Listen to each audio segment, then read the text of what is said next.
तो सारे बच्चे फटाफट जुड़िए। क्या बात है, केवल 4 स्टूडेंट, टेस्ट भी आप लोग को नहीं देना है क्या अब? चलिए यहाँ पे आंसर आ रहा डी।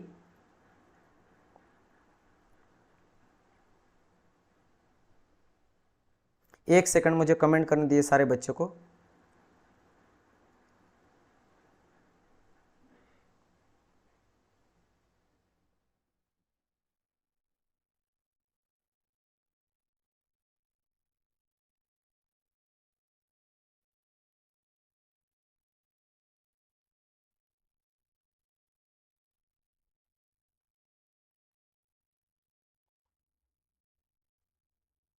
चलिए मैं टेक्स्ट वगैरह भी डाल दिया हूँ।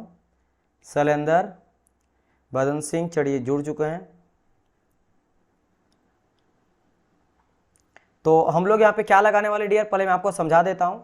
हम लोग फर्स्ट लॉ का 2 टेस्ट देख चुके हैं ना, फर्स्ट लॉ का 2 टेस्ट लगा चुके हैं। बट आप लोग को याद होगा मैं न्यूमेरिकल वाला सेक्शन को छोड़ दिया था, तो हम लोग यहाँ पे न्यूमेरिकल वाला आज टेस्ट देखने वाले हैं। फर्स्ट लॉ का सारे न्यूमेरिकल वाला क्वेश्चन देखने वाले हैं।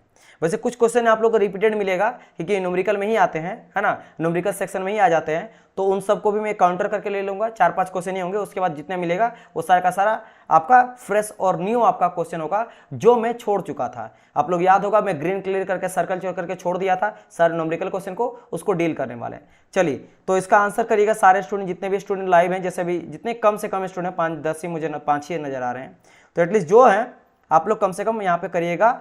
और मुझे उम्मीद है कि आप लोग रिवीजन करके आए हो। वैसे आज मैं सेकंड लॉ का नहीं इसलिए टेस्ट लिया हूँ क्योंकि ग्रुप में कुछ स्टूडेंट ये बोल रहे थे कि सर जी हम लोग को तैयारी करना है, थोड़ा प्रिपरेशन करते हैं, रिवाइज कर लेते हैं, फिर आप सेकंड लॉ का करना। लेकिन फर्स्ट लॉ का तो करना ही मुझे पड़ेगा, है ना, तो फर्स्ट लॉ का ही कर लेते हैं आप, राइट। चलिए तो स्टार्ट करते हैं। 22 नंबर क्वेश्चन आपको यहाँ पे नजर आ रहा है। और क्या बोल रहा है यार 22 में ये बोला जा रहा है दैट विच ऑफ द, एक second, the ratio of the 2 specific heat of air is equal to, क्या हो जाता है? वेरी नाइस, करेक्ट आंसर यहाँ पे आएगा क्या मेरा? 1.41, डी हो जाएगा। सलेंदर बी कहाँ से होगा? बी नहीं आंसर होगा डियर, बी आंसर तो बिल्कुल भी नहीं होगा, ये चीज़ आप लोग को पता होना चाहिए, ठीक है। ये क्या हो जाएगा मेरा? डी आंसर हो जाएगा। जस्ट अ मिनट, मुझे एक बार वेरीफाई करने दीजिए। हाँ, क्वेश्चन वगैरह मेरा कलेक्शन वगैरह मैं देख लेता हूँ, मैं चेक करते रहता हूँ कोई क्वेश्चन जो है वो गलत तो नहीं है। चलिए सही है, आगे बढ़ते हैं नेक्स्ट क्वेश्चन की ओर। क्वेश्चन नंबर 25, क्वेश्चन नंबर 25, चलिए इस क्वेश्चन को लगाइए, देखिए क्या आंसर होगा।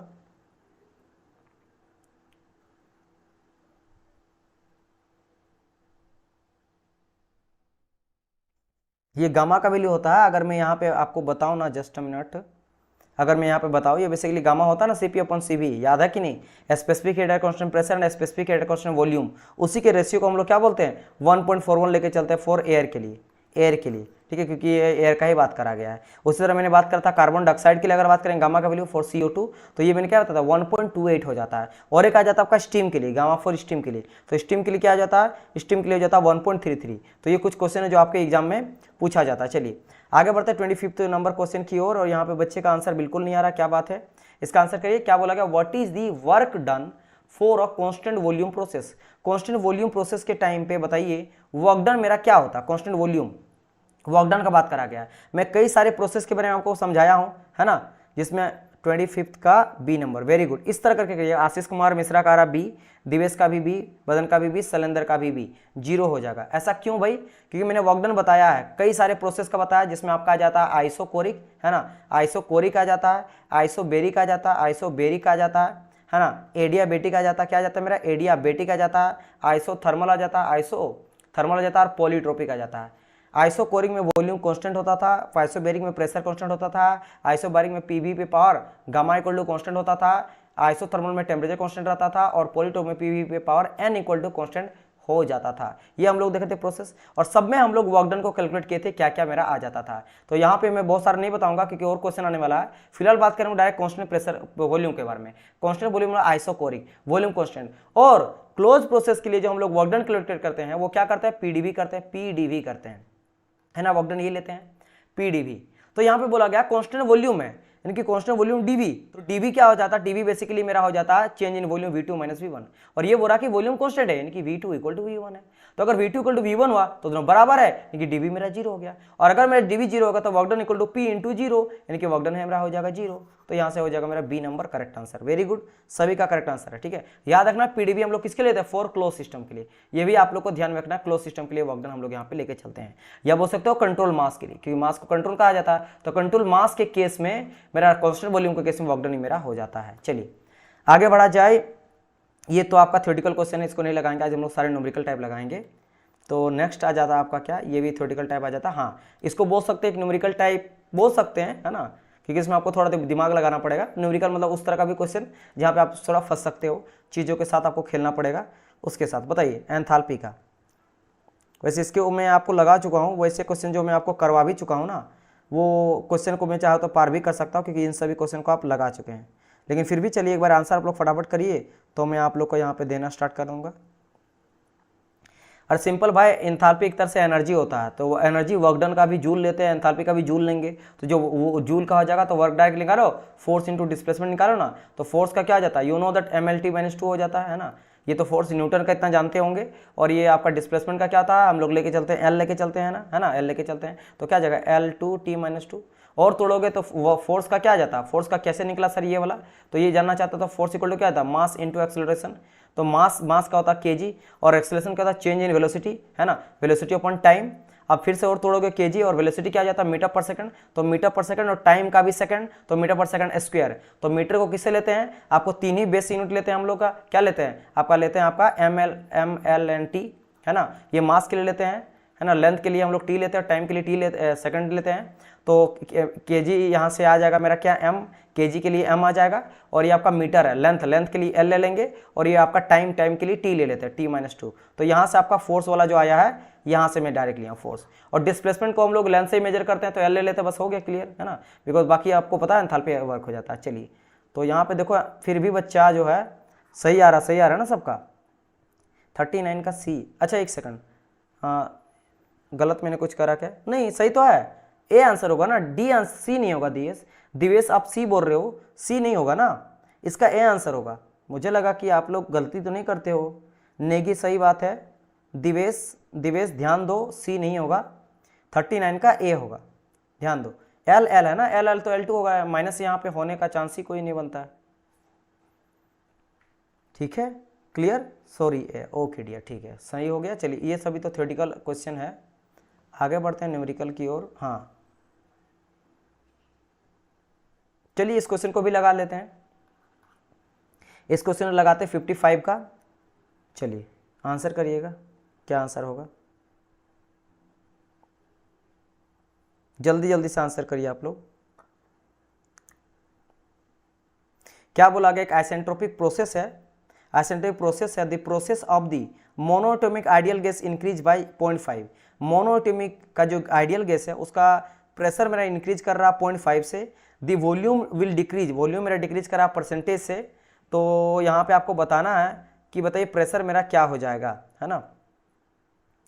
चलिए यहाँ पे आ गया है आंसर, सी जो है वो करेक्ट आंसर है, सी यहाँ पे करेक्ट आंसर है, सी यहाँ पे करेक्ट आंसर है। क्या बोला गया है, the pressure of the monoatomic ideal pressure is 0.5 से यहाँ पे क्या हो रहा है, इंक्रीज कर रहा है। तो मान लेते हैं P1 प्रेशर मेरा अगर P है, तो प्रेशर इंक्रीज कर रहा था, कुछ तो प्रेशर था, तो मैंने जो प्रेशर था उसको P मान लिया, और इंक्रीज जो कर रहा है यानी P2 समझ लो इंक्रीज कर रहा है, कितना इंक्रीज कर रहा है, 0.5 से, जो P था उसके 0.5 से, तो P प्लस 0.5% ऑफ P, इतना इंक्रीज कर रहा है। तो अगर आप इसको करोगे तो क्या हो जाएगा मेरा P, और 0.5 को करोगे तो 5 अपन क्या आ जाएगा 100, 0.5 अपन 100, 0.5 अपन 100 अगर आ जाएगा, तो अगर मैं कुल मिला के, चलो मैं कर ही देता हूँ 100p, और ये पूरी तरह से आ जाएगा 1.005p। तो ये क्या आ गया मेरा P2 इक्वल टू, तो P2 इक्वल टू ये निकल गया, और P1 इक्वल टू ये है। अब बोला गया यहाँ पे आइसेंट्रोपिक प्रोसेस, आइसेंट्रोपिक क्या लेते हैं भाई, PV पे power gamma equal to constant. क्या बोला गया सर, इससे पहले जितने क्वेश्चन हो गए प्लीज रिव्यू। इससे पहले मैं आपको बता देता हूँ क्या क्या क्वेश्चन हुआ, देखो एक ये हुआ है, ये तो आप लगा ही दिए, अच्छा ठीक है। इसके बाद आपका हुआ था ये वाला एक हुआ है कि वर्क डन लेते हैं, और इसके बाद ये एक हुआ, बस यही।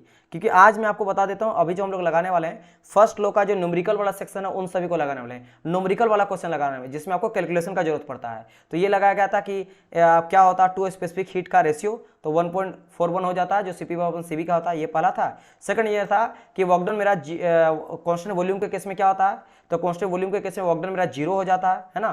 तो वही हो जाता कि वॉल्यूम कॉन्स्टेंट डीवी मेरा 0 हो जाता, बस यही तो, बाकी आप लगाते आ रहे हो तो कोई दिक्कत नहीं है, ज़्यादा नहीं छूटा है। हाँ, बात करते हैं यहाँ पे हम लोग लेते क्या है, बोला गया आइसेंट्रोपिक प्रोसेस। आइसेंट्रोपिक में क्या लेते हैं, आइसेंट्रोपिक यानी कि रिवर्सिबल एडियाबेटिक, एडियाबेटिक पीवी पर गामा इक्वल टू कांस्टेंट। अब ये प्रोसेस का बात करा गया तो मैं बोल सकता हूँ कि P1 V1 gamma equal to P2 V2 gamma. अब यहाँ पे करेंगे क्या, मैं डायरेक्ट बोलता हूँ प्रेशर का पहले आप रेशियो निकाल लो, है ना, चूंकि यहाँ पे क्या बोला गया है, the volume will be increase, volume का रेशियो पहले निकालो, यहाँ से वहाँ काम आ जाएगा। तो मैं अगर यहाँ करता क्या हूँ कि पहले प्रेशर लिख दो P1/P2 इक्वल टू V2/V1 पे पावर गामा, है ना, और अगर मैं वॉल्यूम निकालता हूं तो क्या आ जाएगा V1/P2 पे पावर 1/गामा आ जाएगा, अगर निकालेंगे V2/V1, है ना, V2/V1। अब परसेंटेज वॉल्यूम कितना डिक्रीज कर रहा है, the volume will be decrease by this percentage. तो यहाँ पे देखो V1/V2 है, परसेंटेज डिक्रीज किया जा रहा है यहाँ पे कितना, वही फाइंड आउट करना है, वॉल्यूम डिक्रीज बाय टेक यहाँ पे लेना है इतना, ठीक है। अब यहाँ पे क्या करेंगे, मैं इन सब को हटाता हूँ एंड इसको हटाता हूँ, है ना, तो एक सेकंड, देखो एकदम आराम से टाइम देके पढ़ो, है ना, क्योंकि ये सब बहुत ही न्यूमेरिकल, बहुत ही चीज़ों पे फंस जाता है बच्चा, तो इसलिए बहुत अच्छे से सभी चीज़ों को समझाऊंगा और हाईलाइटर में बड़ा भी ले लूँगा, ठीक है। तो यहाँ पे अगर मैं निकालूंगा percentage decrease in volume, volume कितना परसेंटेज डिक्रीज हो रहा है, परसेंटेज वॉल्यूम मतलब यहाँ पे क्या हो रहा है, चेंज कितना हो रहा है, तो V1 से लेकर V1 घट रहा है, वॉल्यूम यहाँ घट रहा है, किसमें, ओरिजिनल वॉल्यूम में घट रहा है। तो ऊपर में क्या हुआ कि V1 मेरा बड़ा था, V2 छोटा था, तो घटा कितना, मान लो 10 से हो गया 5, तो घटा किससे कंपेयर कर रहे हैं, V1 से, इंटू परसेंटेज में बोला था, परसेंटेज के लिए 100 से आप इंटू कर दो। बिल्कुल सही आंसर आप लोग का डी, जितने बच्चे दिए हैं सभी का यहाँ पे करेक्ट आंसर है, तो किसी का नहीं है कि मतलब किसी का गलत नहीं है, ये मैं करने हुआ है, ठीक है। अब यहाँ पे क्या करना है, मुझे ना प्रेशर के जगह, वॉल्यूम के जगह में प्रेशर का वैल्यू पुट करना है, प्रेशर का वैल्यू क्यों, कि मुझे P1 भी पता है, क्योंकि यहाँ देखो P1 इक्वल टू मेरा P था, P2 इक्वल टू P यहाँ पे ओम आ गया, तो इसको चेंज करो, तो क्या करेंगे, V1 कट जाएगा ना, तो आ जाएगा मेरा क्या, 1 - V2/V1, ये आ जाएगा, इंटू हो जाएगा मेरा क्या 100। और अगर मैं यहाँ पे बात करूंगा कि V2/V1 हम लोग जस्ट निकाले क्या, ये वाला वैल्यू निकाल चुके हैं, ये वाला देख सकते हो, ये निकल चुके P1/P2 पे पावर 1 - गामा, तो इस जगह मैं वही चेंज कर दूं, तो डायरेक्ट मैं मिटा के कर देता हूं, इस जगह पे V2/V1 के जगह में क्या आ जाएगा, यहाँ पे मैं लिख देता हूं क्या कि भाई P1/P2 1 - गामा। अब कुछ नहीं, put the value get the answer. आपको होता P1 इक्वल टू क्या, P है, और P2 इक्वल टू कितना 1.005 P है, तो मैं इन सबको वैल्यू को पुट कर देता हूं। अब इसको मिटाता हूं और इसके वैल्यू को बस पुट करता हूं, और आपको देखो फटाफट कैसे आंसर आपको मिल जाएगा। क्या हो जाएगा, 1 माइनस हो जाएगा, P1 के जगह में क्या लिया गया था भाई, मैं लिया था 1 ले लिया था, 1 माने P मान लो, चलो ना P ही मान लेते हैं यहाँ पे, और नीचे में अगर बात करेंगे तो 0.005 P, तो P से P खट जाएगा, इसलिए 1 आप ले सकते हो ना, इंटू आप क्या कर दोगे 1 - गामा करोगे, 1 - गामा, तो 1 - गामा अगर करोगे तो यहाँ पे आ जाएगा मेरा क्या 1/4, अगर आप लोगे तो कितना आ जाएगा बताइए मुझे, 3/4 आ जाएगा, कुछ 3/5 आ जाता है, क्योंकि यहाँ पे लिया गया मोनोएटॉमिक, क्या लिया गया मोनोएटॉमिक के लिए केस में आपका 3/5 हो जाता है, एयर के केस में इंटू कर दोगे 1000। अब बस इसको आप कैलकुलेट करना है, क्या करना है, यहाँ पे गामा का याद रखना 5.3 क्यों लिए हैं, क्योंकि यहाँ पे मोनोएटॉमिक गैस लिया, क्या लिया आपका मोनोएटॉमिक गैस लिया गया है। अब इसको आप कैलकुलेट करोगे और इसके बाद जो आएगा ना वो मैं आप डायरेक्ट बता देते हो 0.3 आ जाएगा, बाकी आप लोग आंसर ले ही आए हो, बस आपको कैलकुलेशन यहाँ पे करना और कुछ भी यहाँ पे नहीं करना है, ठीक है, बस सब चीज़ यहाँ दिया गया, ठीक है। एक काम करता हूँ, मैं चैट बॉक्स को भी इधर ले आता हूँ ताकि साथ में मुझे यहाँ पे दिखते रहे। चलिए तो बढ़ते हैं आगे ये क्वेश्चन की ओर, बताइए यहाँ का आंसर बताइए मुझे, इसका आंसर मुझे जल्दी से बताइए आप लोग, कहाँ मैं रखूँ,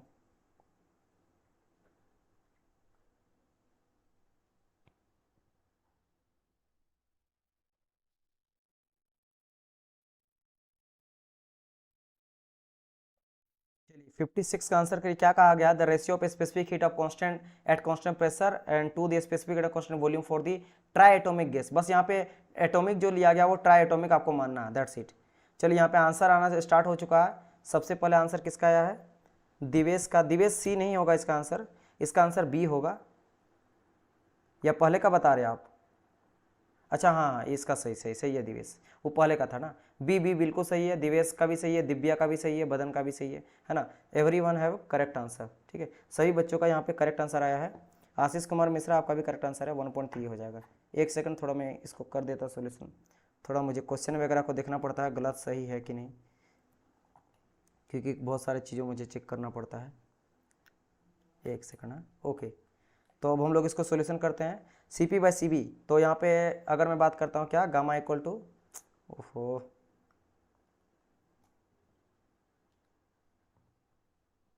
ओके ठीक है। तो अगर मैं बात करता हूं, देखो याद रखना ट्राइएटॉमिक का भी, मोनोएटॉमिक का भी और डायएटॉमिक का भी। तो पहले गामा यहाँ पे पूछा गया, CP/CV पूछा गया है, तो आप लोग फटाफट आंसर करना कि गामा का वैल्यू अगर बोलेंगे ट्राइएटॉमिक के लिए, ट्राइएटॉमिक गैस के लिए क्या होता बताइए गामा का वैल्यू, ये आप लोग बताना। तो एंड अगर बात करें गामा का वैल्यू किसके लिए, मोनोएटॉमिक के लिए, आप लोग रिवीजन करो, मोनोएटॉमिक के लिए, मोनोएटॉमिक गैस के लिए बताइए गामा का वैल्यू क्या होगा। एंड लास्ट आ जाता है मेरा डायएटॉमिक गैस के लिए गामा का वैल्यू क्या होगा, फटाफट मुझे कोई बताओ, फटाफट मुझे कोई बताओ। तो गामा का वैल्यू अगर ट्राइएटॉमिक का बात करेंगे तो 4/3 आता था, है ना। अगर बात करेंगे आपके मोनोएटॉमिक का तो 5/3 आता था, और अगर बात करें डायएटॉमिक का तो 7/5 आ जाता है। इसका वैल्यू मुझे मिलता था 1.4, इसका वैल्यू मिल जाता 1.67, और इसका वैल्यू आ जाता था 1.33 के आसपास, जो हम लोग अप्रॉक्स 1.3 मानते हैं। तो यहाँ से आप देख सकते हो किसका सबसे ज़्यादा है, तो आपको नजर आएगा कि भाई 1 पॉइंट यहाँ पे बी जो आंसर हो जाएगा करेक्ट आंसर, ठीक है। Specific at constant pressure to the specific at constant volume for the triatomic, तो ट्राइएटॉमिक के लिए देख सकते हो 1.33 आ गया। सेम चीज़ अगर बोलेगा आपको मोनोएटॉमिक के लिए तो इतना हो जाता है, और डायएटॉमिक के लिए तो इतना आपको हो जाता है। इन सबको ध्यान में रखना। और यहीं पे अगर बात करेंगे एयर के लिए कितना हो जाएगा, तो एयर के लिए 1.4 हो जाएगा, ठीक है। तो ये कुछ प्रोसेस है, मतलब डायएटॉमिक में ही आ जाता है एयर, क्योंकि एयर जो होता है बेसिकली मोलिकुल से आपको बन रहता है ना। तो एयर का ध्यान रखना, ज़्यादा दिमाग नहीं लगाना यहाँ पे, मोनो का सही है। चलिए ये तो इजी क्वेश्चन है, इसको भी चलो बता ही दो फटाफट। सारे क्वेश्चन मतलब सारे क्वेश्चन ले लेते हैं जिसमें भी थोड़ा बहुत भी कैलकुलेशन है, इसका मुझे बताइए।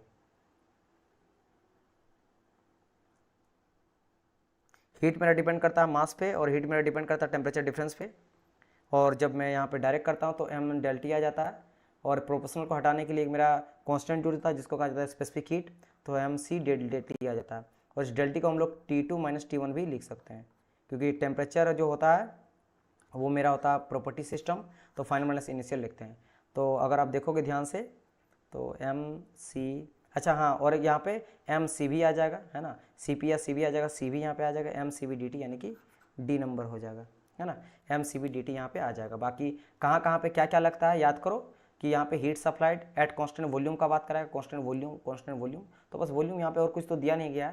लेकिन अगर मैं बोलता हूँ कांस्टेंट वॉल्यूम के केस में क्या लेते हैं, तो याद रखना HP का लैपटॉप और UV का छक्का, और जहाँ पे आपका ∆Q = ∆H आ जाता है, वहाँ पे हम लोग क्या लेते हैं MCP/dt ले लेते थे, और जहाँ पे आपका ∆Q = du हो जाता था वहाँ पे MCU/dt ले लेते थे, MCV/dt ले लेते थे। क्लियर, ये भी ध्यान रखना। चलो आगे बढ़ते हैं। ये तो डायरेक्ट वर्क डन पूछ दिया, it's not a very big deal. And ये भी क्या है, फॉर्मूला बेस्ड है। 65, चलिए इसका बताइए, तो इसका बताइए क्या हो जाएगा। वैसे ये पूरा का पूरा जो है ना वो एंट्रोपी चेंज का है। आफ्टर टेस्ट वेल्डिंग क्लास भी होगी, वेल्डिंग अगर टाइम मिलेगा तो मैं वेल्डिंग क्लास भी ले लूँगा, लेकिन इसमें बहुत टाइम लग जाएगा डियर। ये आपका जो है ना ये इजी है, ये ज़्यादा टफ नहीं है ना, क्योंकि basically entropy change during the isothermal process का बात करा गया है, जो मैं आपको बता देता हूँ, C नंबर हो जाएगा, ठीक है। चलिए इसको ज़्यादा नहीं करते हैं, ये थियोरेटिकली था, ये भी ग्राफिकली है, तो इट्स, चलो हाँ ठीक है, C आंसर। चलो इसका भी फटाफट आंसर करो, मैं पार करूँगा, ठीक है, इसका भी फटाफट आंसर करो। थोड़ा बहुत ग्राफ वगैरह है तो न्यूमेरिकल में आप इसको तो डालोगे नहीं, लेकिन फिर भी एक क्वेश्चन इस तरह का है कि फंसा सकता है। तो क्या कहा गया था, polytropic process on PV diagram represent the figure, किसको रिप्रेजेंट करता है मेरा पॉलीट्रोपिक को, पॉलीट्रोपिक DD, हाँ बिल्कुल सही बात है, ओनली D है ना ये वाला, ठीक है। चलिए ओके, अब ये सभी नहीं लगाएंगे देन, हाँ यहाँ से आ जाता है न्यूमेरिकल क्वेश्चन, एक्चुअल न्यूमेरिकल है। चलो इसको आप लोग आंसर करना, 76 से आप लोग जो है वो आंसर करना स्टार्ट करें। वेरी गुड, सबका करेक्ट आंसर है। 76 से यहाँ पे आप लोग आंसर करना स्टार्ट कर दो, 76 से आप लोग यहाँ पे आंसर करना स्टार्ट कर दो। मैं भी करता हूँ, क्या कहा गया है, गैस है is compressed frictionless from an initial state of y m3, ठीक है, okay, and 1 MPa to final state of this. अच्छा वॉल्यूम यहाँ पे एक्सपेंड हो रहा है, वाई मीटर क्यूब से 0.2 मीटर क्यूब हो गया है। प्रेशर यहाँ पे कांस्टेंट है, प्रेशर 1 मेगा पास्कल ही, ठीक है। There is a transfer of heat, यहाँ पे हीट भी ट्रांसफर किया जा रहा है 40 kilo joule of the heat from the gas, अच्छा, and drop 20 kilo joule internal energy यहाँ पे ड्रॉप कर रहा है, अच्छा। What is the initial state volume of the gas, initial state of the volume gas क्या हो जाएगा, ये आपको कैलकुलेट करना है, राइट। तो यहाँ पे क्या किया जा रहा है, हीट दिया जा रहा है, वर्क डन वगैरह हो रहा है, तो you should have to put the first law of thermodynamics, यानी कि फर्स्ट लॉ क्या जानते हैं, डेल क्यू इक्वल टू जानते हैं D U plus del W. तो यहाँ पे अगर आप देखोगे तो हीट ट्रांसफर किया जा रहा है 40 किलो जूल का, heat transfer of from the gas. तो you know that heat transfer added to the system is positive, heat transfer add करेंगे तो पॉजिटिव लेते हैं, और अगर हीट मतलब बाय द सिस्टम हो रहा है तो नेगेटिव लेंगे। Heat rejected to the system is negative. तो ये क्या रहा है, heat transfer 40 kilo joule from the gas निकल रहा, तो हम लोग यहाँ पे नेगेटिव ले लेंगे 40, नेगेटिव 40 ले लेंगे। डी का बात करेंगे इंटरनल एनर्जी, तो क्या कहा गया है, ऑफ दी इतना गैस ड्रॉप इतना किलो जूल ड्रॉप कर रहा है, ड्रॉप माने ये भी नेगेटिव हो जाएगा, इंटरनल एनर्जी भी, तो -20 हो जाएगा, प्लस हो जाएगा वर्क डन। तो क्या आ जाएगा -40 and +20 is equal to work done. तो वर्क डन कुल मिला के यहाँ पे -20 आपको मिल जाएगा, वर्क डन क्या मिल जाएगा, -20 आपको देखने को मिलेगा, ठीक है। और ये आपको दिया गया किलो जूल पे, तो ये भी आपको किस में मिल जाएगा, -20, किलो जूल को हटाओगे तो 10⁻³ जूल आपको मिल जाएगा वर्क डन। तो ये तो आप लोग को मिल गया वर्क डन। अब कहानी क्या है, चलो यहाँ पे आंसर आना स्टार्ट कर चुका है, नहीं गलत आंसर आ रहा है, आप लोग का गलत आंसर आ रहा है। अगर आप इसका आंसर दिए हो तो गलत आंसर है, आप लोग क्वेश्चन मार्क लिख के दिए ना, 76 है, तो 76 का अगर आंसर निकाले हो तो आप निकालो, ठीक है। चलिए अब ये अगर इनिशियल स्टेट वॉल्यूम, तो मैं एक काम करता हूँ, यूज़ करता हूँ वर्क डन, है ना। वर्क डन हम लोग क्लोज सिस्टम के लिए क्या जानते हैं, क्लोज सिस्टम के लिए जानते हैं PdV, है ना। अगर 1 से लेकर 2 तक जाता तो PdV लेते हैं। अब वर्क डन का अगर मैं बात करता हूँ, वर्क डन जस्ट अभी निकाले क्या, -20 × 10⁻³ is equal to P। Pressure को बाहर निकालो, क्योंकि प्रेशर यहाँ कांस्टेंट है 1 मेगा पास्कल, प्रेशर कांस्टेंट है, प्रेशर बाहर आ गया। इंटीग्रेशन का बात करेंगे तो इंटीग्रेशन में क्या आ जाएगा, वॉल्यूम चेंज यानी कि V2 - V1, तो dV कर देते हैं, है ना। तो dV हो जाएगा, तो डायरेक्ट मैं कर देता हूँ इंटीग्रेशन V2 - V1, क्यों इतना लंबा लेता हूँ, डायरेक्ट इंटीग्रेशन क्या आ जाएगा इसका, upper limit lower limit value put कर देते हैं, तो V2 - V1 कर देते हैं, और अपर लिमिट और लोअर लिमिट वैल्यू यहाँ पे आ जाता है, मेरा वैल्यू पुट कर जाता है, ठीक है, इतना हो गया, ओके। अब नाउ यहाँ पे अगर मैं बात करते हैं, इसको कैलकुलेट करता हूँ, P के जगह में 1 ही दिया गया है, और वॉल्यूम चेंज का अगर बात करा जाए तो +0.2 से लेकर आ जा रहा Y तक, तो चेंज हो रहा है आपके 0.2 तक, तो यहाँ हो जाएगा क्या मेरा 0.2 V2, और V1 के जगह में दिया गया क्या, सिर्फ और सिर्फ Y, तो ये Y हो गया, इतना हो गया, यहाँ 1 आ गया है। यहाँ बात करेंगे तो इसको आप चलो इसी तरह रख दो 10⁻³ अब यहाँ पे आपको y कैलकुलेट करना, तो y को सबको कैलकुलेट इधर आओगे डिवाइड करोगे उतना ही रह जाएगा, ये बस इंटू हो जाएगा, इसके साथ प्लस हो जाएगा। और अगर इसको आप कैलकुलेट करोगे, देखो अगर मैं यहाँ इसको बात करूँ -20 × 10⁻³, तो ये अगर आप देखोगे वैल्यू तो ये आ जाएगा मेरा क्या 0.02 के आसपास आएगा, तो 0.02 इक्वल टू 0.2 - y, तो y इक्वल टू क्या हो जाएगा, ये आ जाएगा 0.22 आ जाएगा, 0.22 यहाँ पे देखने को मिलेगा किसका, y का वैल्यू। जब आपको y का वैल्यू यहाँ से मिल गया तो you will get the answer, तो यहाँ पे क्या हो जाएगा आपका, ये हो जाएगा, क्योंकि बेसिकली y क्या है, y बेसिकली आपका वॉल्यूम, इनिशियल वॉल्यूम है। 76 का डी नंबर, 76 का डी आ रहा है, सी आ रहा है, नहीं बी आंसर होगा। देखो आप कुछ गलत कर रहे हो, एक सेकंड में भी थोड़ा करके देख रहा हूँ कि सही है या नहीं। चलिए आप लोग बताइए, गलती मत करो, मैं यहाँ पे प्रॉपर टाइम दे रहा हूँ, प्रॉपर टाइम दे के भी अगर आप गलती करते हो तो फिर कोई मतलब नहीं बना इतना टाइम निकाल के। तो 20 एक सेकंड इंटू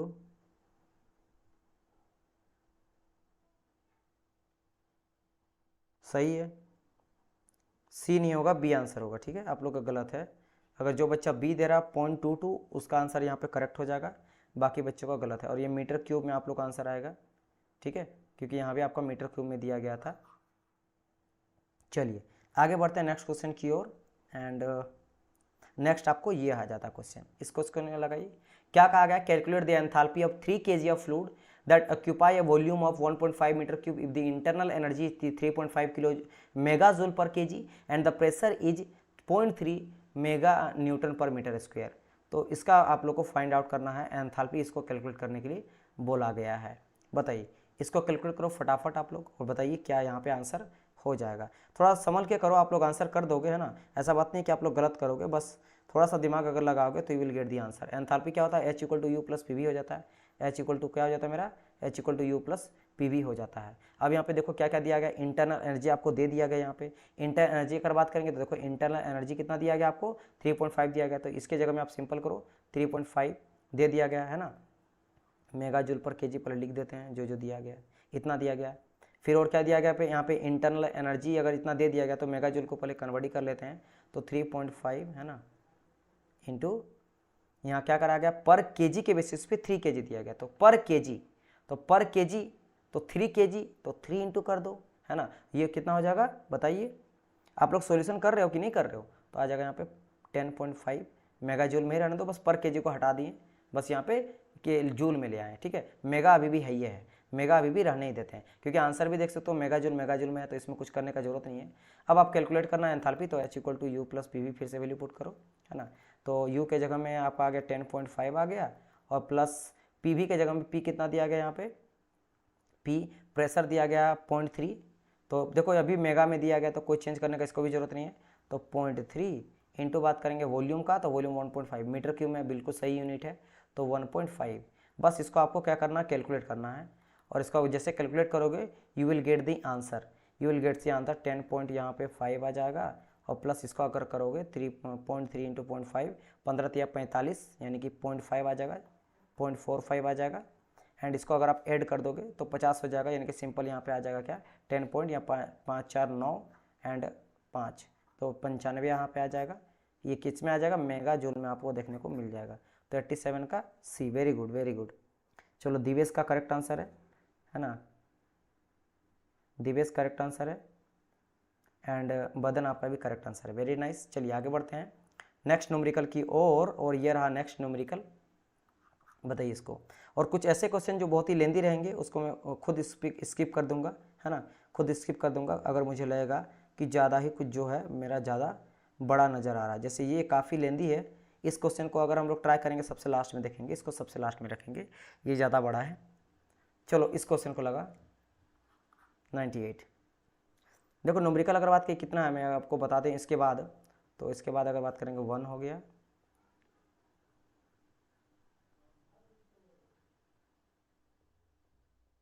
2 हो गया, 3 नहीं 3 नहीं बोल सकते हैं, 3 4 5 6 7 8 9 10 11 12 13 14 15 16 17 18 19 20 20 है, 20 है, ओनली 20 है, तो ज़्यादा बहुत ज़्यादा भी तो नहीं है। कहाँ थे हम लोग डियर, नहीं इससे भी पीछे थे अभी ना, ये कर लिए ना, इसको अभी रहने देते हैं, हाँ इसको लगाइए। चलिए आंसर करिए 98 का क्या हो जाएगा, फटाफट आप लोग आंसर करिए, ठीक है। चलिए क्या कहा गया था, boiling in the freezing point for water, है ना, are mark on the temperature scale P scale एक ले लिया गया, मैंने कहा था ना अपना भी स्केल बना सकते हो, तो ये डिग्री सेल्सियस के साथ ये मेरा देखो मैच करा गया है, एक मेरा पी स्केल है एक डिग्री सेल्सियस स्केल है ना, तो पी करा गया है, एंड कौन सा बोल रहा है, बॉइलिंग और फ्रीजिंग, मतलब कोई एक पी स्केल है, जैसे डिग्री सेल्सियस स्केल होता है, रैंकाइन स्केल होता है, फेरेनहाइट स्केल होता है, इस तरह कोई स्केल पी है जिसमें बॉइलिंग दिया है और फ्रीजिंग पॉइंट दिया गया 130 पी और -20 पी, तो -30 पी बेसिकली मेरा बॉइलिंग पॉइंट है इन पी स्केल, और -20 पी डिग्री पी है ये मेरा freezing point in P scale. तो कहा गया what will be the reading on the this scale corresponding to 60 degree Celsius on the Celsius scale, तो आपको बोलना कि इतना जो हुआ है रीडिंग दिया गया ये सेम कोरस्पॉन्डिंग 60 डिग्री सेल्सियस में कितना होगा, इसके बारे में आपको यहाँ पे पूछा जा रहा है। तो सबसे पहले बात आपको क्या फंडामेंटल रूल क्या है, जब कोई चीज़ को आप बनाओ तो गिवन वैल्यू चीज़ को लिख दो, तो यहाँ पे क्या कौन सा बात करा गया है, टेम्परेचर बोला गया, टेम्परेचर ऑन पी स्केल क्या क्या दिया गया है, क्या D98 का D नहीं, ना तो D है और ना ही C है, ठीक है। यहाँ पे नेगी का करेक्ट आंसर आ चुका B, 70 डिग्री P होगा, तो आप लोग जो बच्चे गलत दिए आप इसको फिर से री कैलकुलेट करो और आंसर देखो। तो टेम्परेचर ऑन पी स्केल, तो पहली बात यहाँ पे क्या क्या दिया गया है, अगर बात करेंगे यहाँ पे क्या बॉइलिंग पॉइंट, तो TB बॉइलिंग पॉइंट लिखता हूँ 130 डिग्री P दिया गया है, और आपका फ्रीजिंग पॉइंट यानी कि मैं फ्रीजिंग पॉइंट को बोल देता हूँ क्या, फ्रीज पॉइंट F बोल दो TF, है ना, TF कितना दिया गया आपका -20 दिया गया P, राइट, ओके। एंड इसके अलावा और क्या क्या है, डिग्री सेल्सियस में दिया गया यहाँ पे, तो डिग्री सेल्सियस वाला स्केल का अगर मैं बात करता हूँ तो वो दिया गया है 60 डिग्री सेल्सियस, राइट, इतना आपको यहाँ पे दिया गया है। What will the corresponding scale corresponding to the 60 degree Celsius scale, बस इतना है। अब आपको पता है क्या रिलेशन, मेनली आपको रिलेशन वैल्यू पुट करना है यहाँ पे आपको न्यू स्केल्स के साथ। तो क्या होता है, मैं आपको तरीका बता देता हूँ। T जो आपका सेल्सियस ले रहे हो इसका फ्रीजिंग पॉइंट कितना होता है, तो 0 होता है ना। और नीचे में क्या करोगे, डिफरेंस लिखो, डिफरेंस हमेशा नीचे में डिफरेंस लिखा जाता है। तो डिफरेंस कितना का होता है, याद करो 100 का डिफरेंस होता है, यानी कि आपका बॉइलिंग माइनस फ्रीजिंग लिख दो, तो बॉइलिंग 100 से स्टार्ट होता है, फ्रीजिंग 100 होता है, ये हमेशा नीचे लिखना सिम, ठीक है। तो क्यों, क्योंकि नीचे देखो ध्यान से, ऊपर में भी फ्रीजिंग और बॉइलिंग ही दिया गया है। अब ये किसका हो गया, डिग्री सेल्सियस स्केल का हो गया, डिग्री सेल्सियस स्केल का हो गया, ये डिग्री सेल्सियस स्केल का हो गया, है ना। अब यहाँ पी स्केल का बात करते हैं, तो पी स्केल में कितना डिवीजन है ना। तो यहाँ देखोगे 130 बॉइलिंग है और फ्रीजिंग -20 है, तो माइनस कर दिए। और ऊपर में क्या दिया गया है, स्केल कौन सा, टीपी स्केल है।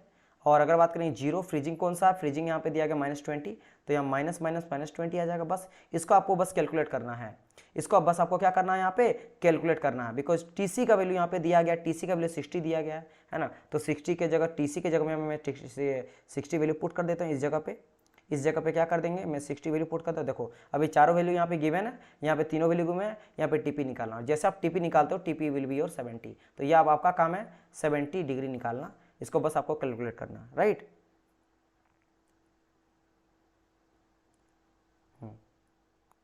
बाकी आप इंटू करो, जैसे करो, बिकॉज ये तो अब बच्चा वाला चीज़ है। मैं आपको समझा दिया कि नीचे में हमेशा डिवीजन लिखा जाता है। क्या करता है, डिवीजन, डिवीजन बोल लो, या फिर बोल सकते हो कि जो भी आपका बॉइलिंग माइनस फ्रीजिंग होता है, ठीक है, बॉइलिंग माइनस फ्रीजिंग होता है। तो याद रखना, बॉइलिंग माइनस फ्रीजिंग नीचे में लिखा जाता है, और ऊपर में सेल्सियस स्केल लिखो जो भी दिया जाता है ना। और उसमें कितना आपका फ्रीजिंग दिया गया वो लिखो, दैट्स इट, वो लिखो, दैट्स इट, ये करा जाता है आपको। चलिए आगे बढ़ते हैं नेक्स्ट क्वेश्चन की ओर। नेक्स्ट न्यूमेरिकल आ जाता है आपका यहाँ पे, इसमें कहा गया for a particular ideal gas the value of R is this much. चलो भाई, एक आर का वैल्यू दिया गया 0.280 किलो जूल पर केजी के। पहले आप लोग बनाओ, पहले डायरेक्ट मैं बनाने लगता हूँ, आप पहले बनाओ, मैं तो बनाऊंगा ही। आप लोग इसको स्टार्ट करो जल्दी से और बताओ इसका आंसर क्या हो जाएगा। ये तो बहुत इजी क्वेश्चन है, ये बहुत टफ नहीं है ना। तो आर का वैल्यू यहाँ पे दिया गया, और क्या दिया गया है, द वैल्यू गामा, गामा का वैल्यू दिया गया, कितना दिया गया 1.375। The value of CP and CB are respectively in, अच्छा सीपी एंड सीबी दोनों का वैल्यू यहाँ पे पूछा गया है। चलो यहाँ पे आंसर आने लगा, लेकिन आंसर इतना जल्दी करता क्यों दिव्या, इतना जल्दी क्या आप गलत आंसर फट से दे दिए। आप बी आंसर दिए, पहले का था क्या, हाँ बिल्कुल, तब पहले का सही है दिव्या। क्वेश्चन का नंबर लिखा करो प्लीज़, है ना, कि प्रॉपर टाइम मिल रहा है, आप मुझे प्रॉपर टाइम दे रहे हो, तो आप मुझे आंसर भी किया करो इस तरह से। तो आप वो तो लिख ही सकते हो कि कौन सा क्वेश्चन है यहाँ पे। चलो सही है, 100 का लगाइए। तो यहाँ आपको दो रिलेशन पता होना चाहिए। एक होता है मेरा क्या, CP minus CV equal to R, मैंने कहा था ना, मेयर्स इक्वेशन से मैंने करा था, CP minus CV equal to R निकला था। तो पहले बात CP माइनस CV के जगह में आर के जगह में रख दो, यहाँ पे वैल्यू क्या 0.280 है ना, आपका बस इतना ही है। ये आप एक रख के इक्वेशन पहला एक बना लो। एंड सेकंड क्या होता है रिलेशन, एडियाबेटिक इंडेक्स का, CP अपन CV का। तो ये सेकंड आपका रिलेशन क्या होता है, सेकंड रिलेशन हो जाता है CP by CV equal to gamma, CP by CV, क्योंकि गामा का वैल्यू दिया गया है। तो गामा क्या करेंगे, यहाँ पे हम लोग कर देंगे CP minus CV equal to 1.375। तो ये आपका दूसरा इक्वेशन बन गया। अब इन दोनों इक्वेशन से आपको बस कैलकुलेट करना है। तो अब क्या करेंगे, बाकी चीज़ों को हटाओ, कोई ज़रूरत नहीं है इन सभी को हटा दो, बस ये दोनों चीज़ आपको पता चल गया। अब इन दोनों चीज़ पता चल गया, तो सिंपल आपको यहाँ पे कैलकुलेट करना है भाई। CP का वैल्यू निकालो ना, यहाँ से CP का वैल्यू निकालोगे, पॉइंट यहाँ पे आ जाएगा क्या 0.280 प्लस आ जाएगा CV, इसके वैल्यू को यहाँ वैल्यू पुट करो, और यहाँ से आपको CP निकल जाएगा। CP यहाँ से निकल जाएगा, जो CP निकलेगा तो यहाँ से CP वैल्यू पुट करके CV का वैल्यू ले आएगा। तो अगर सर एग्जाम में कैलकुलेटर अलाउड होगा क्या, कैलकुलेटर देखो अभी तक तो अलाउड नहीं है, लेकिन अगर समझो मेरी बात, आप बोलेंगे सर जी फिर इतना टफ क्वेश्चन कैसे आपको पूछा जाएगा। देखो वैसे क्वेश्चन जो आपके बन जाएगा, जैसे इस तरह का क्वेश्चन, यहाँ पे कोई कैलकुलेटर का नहीं भी चलेगा ना, फिर भी हो जाएगा। थोड़ा बहुत तो वो मांगता है कि आप इतना स्मार्ट हो, क्योंकि रेलवे अगर, चलो ना इस सब चीज़ को मैं हटा देता हूँ, आप टेक्निकल एग्जाम छोड़ ही दो, नॉन टेक्निकल एग्जाम का बात करता हूँ। नॉन टेक्निकल में बैंकिंग का एग्जाम का देख लो, है ना, रेलवे का एग्जाम देख लो। आप रेलवे के एग्जाम में देखोगे मैथमेटिकल क्वेश्चन बहुत ही कैलकुलेटिव भरा रहता है ना। लेकिन हम लोग को क्या होता है ना, देखो MP सब इंजीनियर में होता है, अब इसका तो मुझे नहीं पता, लेकिन मेरा पॉइंट ये है कि आप लोग को अच्छी तरह से तैयारी करना तो होना चाहिए, है ना। हाँ, बस सिंपल सा लॉजिक है कि अगर कैलकुलेटर नहीं अलाउड होगा तो इस तरह का क्वेश्चन नहीं देगा। लेकिन ये मत समझना कि क्वेश्चन नहीं देगा, क्वेश्चन तो देगा, लेकिन आप तैयारी करके जाओ बहुत अच्छा, ताकि इजी क्वेश्चन आए तो लग ही जाएगा। क्लियर? तो आप बिल्कुल टेंशन ना लो। तो अगर कैलकुलेटर नहीं आता तो इतना टफ क्वेश्चन देगा, थोड़ा इजी देगा, क्वेश्चन वैल्यू ऐसा देगा कि आप जल्दी बना लोगे, तो फिर आप आ जाएगा आराम से। चलो आगे बढ़ा जाए। Next next next next next अगर मैं बात करता हूँ यहाँ पे, तो ये रहा नेक्स्ट क्वेश्चन न्यूमेरिकल का। चलिए इसको बनाइए। देखो जल्दी जल्दी में हम लोग यहाँ पे 7-8 क्वेश्चन तो बना ही लिए हैं, 20 क्वेश्चन तो था ही। यहाँ पे क्या कहा गया है कि इंसुलेटेड बॉक्स है जिसमें containing 0.5 kg of gas having CV, इतना आपको दे दिया गया है ना, and fall from balloon 4 kilometre above the earth. ठीक है भाई। तो बोला गया था temperature of to raise the gas when the box hits the ground, जब मेरा हीट करेगा ग्राउंड को तो उस समय टेम्परेचर क्या होगा। तैयारी तो अच्छी कर रहे हैं, कैलकुलेटर कैसे फास्ट करें, कैलकुलेशन कैसे फास्ट करें, जितना ज़्यादा आप करोगे प्रैक्टिस उतना होगा। अगर मैं आपको बोलूँगा तो आप कैलकुलेटर का यूज़ ना के बराबर करना, जहाँ पे बहुत ज़रूरत रहे वहीं करना, हर जगह पे कैलकुलेटर का यूज़ ना करो तो आपके लिए बेटर है, क्योंकि कैलकुलेटर से बहुत इजी होगा। हाँ भले चलो अभी तो टेस्ट लगा रहा हूँ मेरे सामने तो जल्दी जल्दी आंसर देना तो आप करो, लेकिन घर में जाके जब इसको सेकंड टाइम रिवीजन करो तो मान लो यहाँ पे 4 5 इंटू 0.5 को कर रहे हो, अब इसके लिए भी KLC यूज़ कर रहे हो तो आप खुद से कर सकते हो, कोई बड़ा तो कैलकुलेशन है नहीं। तो आप उस तरह का चीज़ें जो आप खुद कर सकते हो उसके लिए आप अपना जो है ना दिमाग का यूज़ करो, ना कि कैलकुलेटर का दिमाग का यूज़, तो उस तरह से फास्ट हो जाएगा। और बाकी प्रैक्टिस जो होता है, जितना ज़्यादा प्रैक्टिस करोगे उतना टेस्ट आपका मतलब कैलकुलेशन फास्ट होगा। उसके लिए कोई ऐसा जड़ी बूटी गोली नहीं है कि खाने से टेस्ट हो जाएगा फास्ट, ठीक है, या कैलकुलेशन फास्ट हो जाएगा। चलिए अब आगे बढ़े हैं हम लोग क्वेश्चन की ओर। इस क्वेश्चन को लगाइए जल्दी से।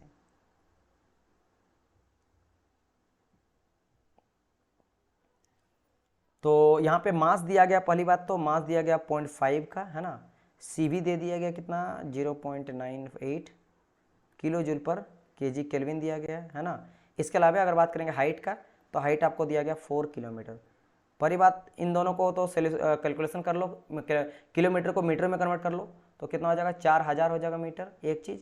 और ये जो 0.98 किलो जूल पर KG केल्विन में है, इसको केल्विन किलो को हटा दो, क्यों, देखो हर जगह पे केल्विन केल्विन दिया गया है। तो यहाँ पे क्या कर देते हैं, वैसे तो यहाँ पे टेम्परेचर का बात करा गया है तो ये क्या कर देंगे 0.98 इंटू 10 टू द पावर क्या हो जाएगा 3 जूल पर KG केल्विन। हाँ बिल्कुल सही, उसी का यूज़ करोगे नेगी है ना, यूज़ करो, बिल्कुल सही है, बिल्कुल सही। MGH equal to MCV dt, उसी का यूज़ करेंगे, करो तो सही। तो यहाँ पे चेंज इन इंटरनल एनर्जी, यहाँ क्या लिखेंगे हम लोग, change in internal energy is equal to change in potential energy. क्या होगा, change in potential energy, change in, चलो ना शॉर्ट में लिख देता हूँ, इतना बड़ा मैं क्यों लिख रहा हूँ, change in internal energy equal to change in, एक second, change in internal energy, और हो जाएगा यहाँ पे क्या हो जाएगा is equal to change in potential energy. तो आपका इंटरनल एनर्जी का बात करेंगे तो इंटरनल क्या लिखते हैं हम लोग, MCV dt लिखते हैं, और पोटेंशियल एनर्जी आपको पता है MGH लिखा जाता है। तो यहाँ पे आपको DH चाहिए होगा, तो यहाँ क्या कर देंगे MGH डिवाइड बाई MCV कर देंगे, M से M कट जाएगा, यहाँ पे GH बाई CV आ जाएगा। अब आप वैल्यू पुट करो, will get the answer, value put करो विल गेट दी आंसर। जैसे G का वैल्यू हो जाएगा 9.81 है ना, H का अगर बात करा जाए तो 4000 दिया गया है तो 4000 वैल्यू पुट कर दो, CV का वैल्यू दे दिया गया कितना 0.98 इंटू 10 टू द पावर 3, बस हो गया।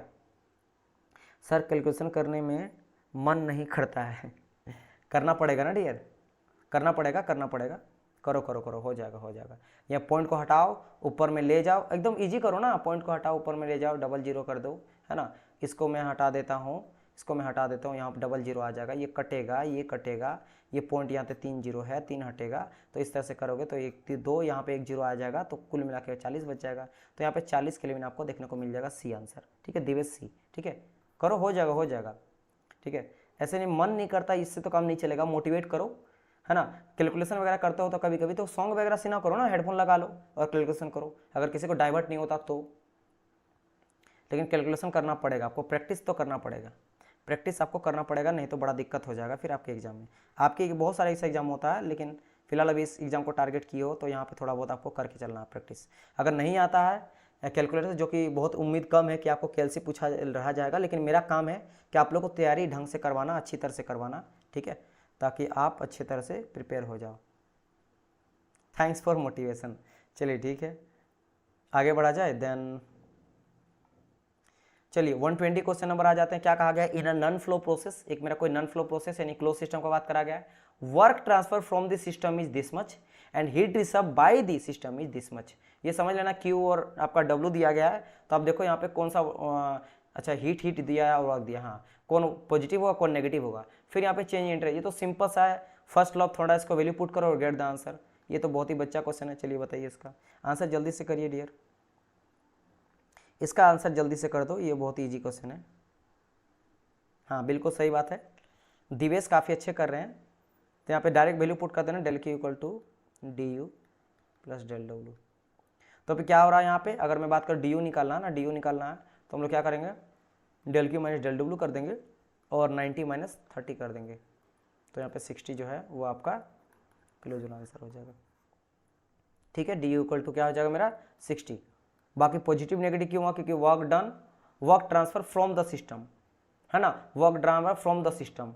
तो फ्रॉम द सिस्टम दिया गया तो यहाँ पे ये भी पॉजिटिव है ना, वर्क डन। और यहाँ पे हीट रिसीव, तो heat added to the system, you know that कि हम लोग पॉजिटिव लेके चलते हैं। और work done by the system भी पॉजिटिव लेके चलते हैं, दोनों पॉजिटिव ही है। ट्रांसफर किया जा रहा है और एक हीट रिसीव कर रहा है सिस्टम, तो दोनों पॉजिटिव लेंगे। तो कुछ भी यहाँ पे था नहीं ज़्यादा, बिल्कुल सही बात है, सबका करेक्ट आंसर है, दिवेश का, बदन का, नेगी का। ठीक है, चलो भाई आगे बढ़ते हैं। ओके आ जाते हैं इस क्वेश्चन की ओर। इस क्वेश्चन को लगा 124 की ओर। क्या क्या आ गया है, गैस है is compressed frictionless from initial stage of this and this, यानी कि ये आपका वॉल्यूम दिया गया है, ये आपका प्रेशर दिया गया to the final stage of this and this. मतलब इनिशियल वॉल्यूम आपका 0.4 था, फाइनल वॉल्यूम हो गया, आप डायरेक्ट लिख दो ना, V1 equal to 0.4 and V2 equal to 0.2 metre cube में आपको दिया गया। अच्छा ठीक है, P1 दिया गया क्या 0.1 एंड फाइनल क्या हो जाता है मेरा 0.1। यहाँ ध्यान दो कि प्रेशर यहाँ पे कांस्टेंट है, प्रेशर यहाँ पे कांस्टेंट है, प्रेशर मेरा 0.1 है, तो ये मेरा प्रेशर कांस्टेंट है, ध्यान रखना यहाँ पे है ना। फिर क्या कहा गया, there is a transfer of heat कहा गया, ऑब्वियसली बात है kilo joule heat from the gas. अच्छा ठीक है, तो यहाँ पे क्यू भी दे दी गया, what is the change in internal energy, तो डी यू इक्वल टू क्या हो जाएगा। तो ये बेसिकली देखो पीवी है, तो पीवी आपको पता वर्क डन बेसिकली पीडीवी लेते हैं, तो पीडीवी यहाँ पे हो जाएगा, वर्क डन यहाँ पे। समझ लो मेरी बात की नहीं, कांस्टेंट प्रेशर के केस में वर्क डन क्या होगा वो आप निकालो, पहले वैल्यू पुट करो, वॉल्यूम दिया गया है, और उसके बाद पूरा फर्स्ट लॉ इक्वेशन लिखो, वहाँ से आप वैल्यू पुट करो, क्यू से डी यू निकालो, जल्दी से करिए। चलिए करिए फटाफट करिए, इजी क्वेश्चन है, ये भी बन जाएगा। चलिए करिए फटाफट।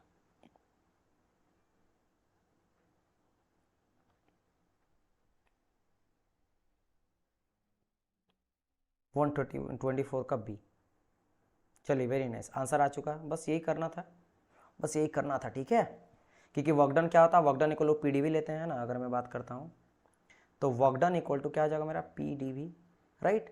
ओके, और अगर मेरा प्रेशर तो कांस्टेंट है, यहाँ पे प्रेशर को बाहर रख देंगे, एंड वॉल्यूम चेंज कितना से कितना हो रहा है, वॉल्यूम हो रहा है मेरा 0.2, V2 माइनस V1 करते हैं ना, V2 माइनस V1 करते हैं, तो V2 मेरा 0.2 माइनस 0.4 है, इजंट इट। ओके, प्रेशर तो मेरा 0.1 है, तो एक काम करते हैं यहाँ पे प्रेशर का भी वैल्यू पुट कर देते हैं डायरेक्ट, तो यहाँ पे क्या आ जाएगा मेरा 0.1 आ जाएगा है ना। और अगर बात करा जाए यहाँ पे वर्क डन का, तो वर्क डन यहाँ तो कैलकुलेट ही करना है, ये सभी चीज़ को लिख दिए यहाँ पे। अच्छा एक चीज़ यहाँ पे खाली करना है कि देखो ध्यान से, प्रेशर जो दिया गया 0.1 वो मेगा पास्कल में है, तो मेगा पास्कल को आपको सिर्फ पास्कल में करना है। तो यहाँ पे एक चीज़ को मैं यहाँ पे ठीक कर देता हूँ, ताकि नहीं तो बच्चे कन्फ्यूज़ हो जाएंगे। यहाँ पे क्या करना है कि इसको आपको करना है 0.1 इंटू 10⁻⁶ कर दो पास्कल। ठीक है, तो क्या जाएगा 0.1 इंटू 10⁻⁶, फिर यहाँ पे कर दो simple V2 minus V1, metre cube में है, कोई दिक्कत नहीं है, दोनों मीटर क्यूब में ही है, तो 0.4 आ गया है ना। बस इसको आप कैलकुलेट करो, इसको आप कैलकुलेट करो, अभी कैलसी का यूज़ करो, कोई दिक्कत नहीं है, लेकिन आपको रूम में एक दिन में प्रैक्टिस नहीं होता, आपको मेहनत यहाँ पे करना पड़ेगा। तो यहाँ पे जो भी वैल्यू आएगा मैं आपको बता देता हूँ, लगभग आपका आएगा -22 इंटू 10⁴ आएगा। अब फर्स्ट लॉ का इक्वेशन वैल्यू पुट करो कि Q equal to D U plus del W, और यू नीड आपको क्या चाहिए, Q चाहिए। अच्छा यहाँ पे Q भी दिया गया ना, तो Q आपको क्या दिया, heat transfer 35 from this system दिया गया, यानी कि Q का अगर बात करते हैं -35 दिया गया है, तो यहाँ पे क्या जाएगा -35 is equal to D U, और डेल डब्ल्यू क्या आया, ये भी माइनस आया है, -2 इंटू 10⁴। तो बस इसको क्या करो, अब डी यू को बाहर निकालो, इसको ले आप पॉजिटिव कर दो, तो पॉजिटिव कर दो 35 आ जाएगा है ना, ये 35 आ जाएगा, एंड प्लस हो जाएगा, माइनस हो जाएगा 2 इंटू 10⁻⁻4। ये कुल मिला के आपका जो आंसर आएगा वो -15 आएगा। ठीक है, चलो वेरी गुड, आंसर आ चुका है। प्रोसेस भी मैंने बता दिया। चलिए इसके बारे में बताइए। साइक्लिक प्रोसेस है जिसमें हीट ट्रांसफर किया जा रहा है दिसका दिसका दिसका दिसका। What is the net work done कितना हो जाएगा इसमें बताओ। हीट ट्रांसफर दिया गया, वर्क डन आपको पूछ रहा है। साइक्लिक प्रोसेस है, साइक्लिक प्रोसेस है, बस इसी को ध्यान रखना। साइक्लिक मैंने क्या होता है याद करो। मैंने कहा था कि first law of thermodynamics for a process के लिए बात करेंगे तो del Q equal to D U plus del W. ये किसके लिए है? For any process. किसके लिए है? फॉर एनी प्रोसेस के लिए हम लोग ये यूज़ करते हैं। क्या यूज़ करते हैं? First law of thermodynamics, first law energy conservation का। लेकिन अगर बात करेंगे del Q equal to D U plus work done के जगह में अगर वैल्यू पुट करते हैं हम लोग पी डी वी, तो ये किसके लिए होता है? This is for close system. ये हम लोग क्लोज सिस्टम के लिए बात करते हैं, क्लोज सिस्टम के लिए। लेकिन यहीं पे डेल क्यू इक्वल टू हम लोग डायरेक्ट लिखते हैं अगर डेल डब्ल्यू, तो ये किसके लिए? ये बात करते हैं फॉर साइकिल के लिए। क्यों? क्योंकि भाई डी यू मेरा जो होता है जीरो होता है। क्यों जीरो हो जाता है? ये साइकिल जहाँ से स्टार्ट करता है वहीं पे आ जाता है। तो यहाँ पे डी यू अगर निकालेंगे u2 - u1, तो इनिशियल फाइनल पॉइंट सेम है, साइकिल घूम गया है, तो ये मेरा जीरो हो जाता है, इक्वल हो जाता है, इसीलिए डी यू जीरो हो जाता है। और ये चीज़, तो यहाँ पे यही चीज़ लगेगा। कौन सा चीज़ लगेगा? दिस वन लगेगा, del Q equal to del W लगेगा। दिवेश भाई तुम चलो इसका आंसर करिए, इसका आंसर करिए। तो आप लोग दो क्वेश्चन से आगे, अभी आप लोग को वेल्डिंग भी पढ़ना है ना, तो इसको जल्दी करोगे तब ना पढ़ोगे, जल्दी बताइए। और मैं यहाँ पे सॉल्यूशन करूँगा तो वो सही थोड़ा ना, ये आप लोग के लिए है ना, तो आप लोग यहाँ पे आंसर करो।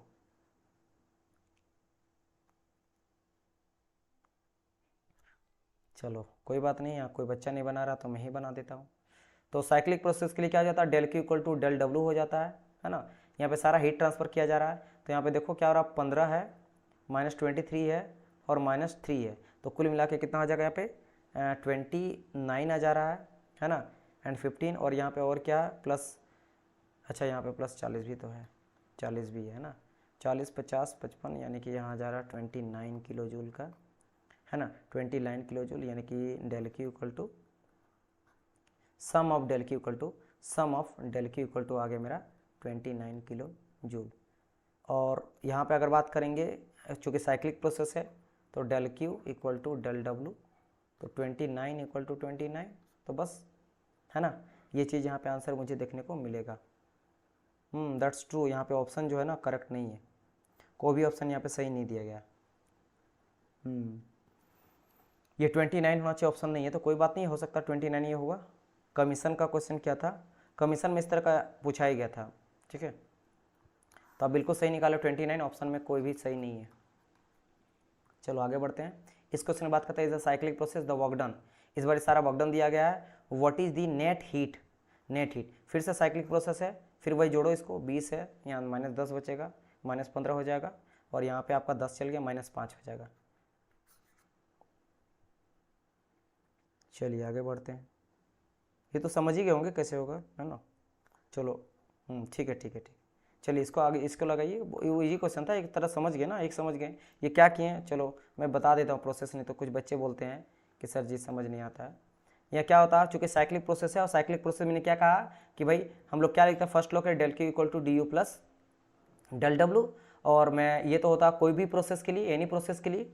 और अगर मैं साइक्लिक प्रोसेस बात करता तो यहाँ पे डी यू जीरो हो जाता है, साइक्लिक है, इनिशियल फाइनल सेम, तो हम लोग लिखते हैं साइक्लिक के del Q equal to del W. किसके लिए लिखते हैं? साइकिल के लिए लिख देते हैं। और यहाँ पे आपको सम ऑफ हीट पहले कैलकुलेट करना, जितने भी हीट यहाँ पे इंट्रैक्शन हो रहा है, तो सम ऑफ हीट इंट्रैक्शन आता है, सम ऑफ वर्क डन होता है, तो sum of heat interaction equal to क्या हो जाएगा कि 20, है ना, -30 -5 और +10, इसका आप जोड़ घटाव करोगे तो -5 आ जाएगा। देखो 30 35 है यहाँ पे, -35, और यहाँ पे 30 आ जाएगा, तो -5 आ जाएगा, किलो जूल आ जाएगा, है ना। तो क्या आ जाएगा? Sum of del Q equal to, और आपको पता है sum of del Q equal to होता है सम ऑफ डेल डब्ल्यू, तो -5 इक्वल टू -5, तो बस वर्क डन भी -5 हो गया, इसीलिए ये मैंने कहा। चलिए इस क्वेश्चन को लगाइए अब। बिल्कुल सही बात है। चलो आगे बढ़ते हैं नेक्स्ट क्वेश्चन की ओर। यहाँ पे क्वेश्चन बोला internal energy of the system is a function of temperature only. ठीक है भाई, वो तो होता ही है। तो इंटरनल एनर्जी का मेनली वैल्यू यहाँ पे दिया गया है 30 और प्लस 0.5T किलो जूल में दिया गया है। What if the system does the work of this much. अगर मेरा सिस्टम वर्क कर रहा है, वर्क डन कर रहा है, यानी कि पॉजिटिव ही लेंगे, 0.5 ले लेंगे किलो जूल पर केल्विन में। What is the increase heat interaction पर डिग्री टेम्परेचर। तो यहाँ पे बोला कि इंक्रीज कितना हीट टेम्परेचर करेगा, उसके बारे में आपको सिंपल यहाँ बोलना है, यानी कि सिंपल यहाँ पे बात किसका कर रहा है? क्यू का कर रहा है। क्यू इक्वल टू कितना? है ना, what is the increase in heat interaction per degree temperature, इसके बारे में डिस्कस यहाँ पे करा गया है। तो W दिया गया, U दिया गया, Q दिया गया, फर्स्ट लॉ का वैल्यू पुट करो। लेकिन सबसे पहले आपको यहाँ पे इंटरनल एनर्जी जो दिया गया ना, इसको आपको DU के फॉर्म में आपको चेंज करना पड़ेगा, ठीक है। तो यहाँ पे देख सकते हो, अगर मैं इन सबको हटाता हूँ, पहले इसको मैं सिंप्लीफाई पहले कर देता हूँ कि U कैसे दिया, जब भी इस तरह दिया रहता ना, मैं पूरा को ही हटा देता हूँ।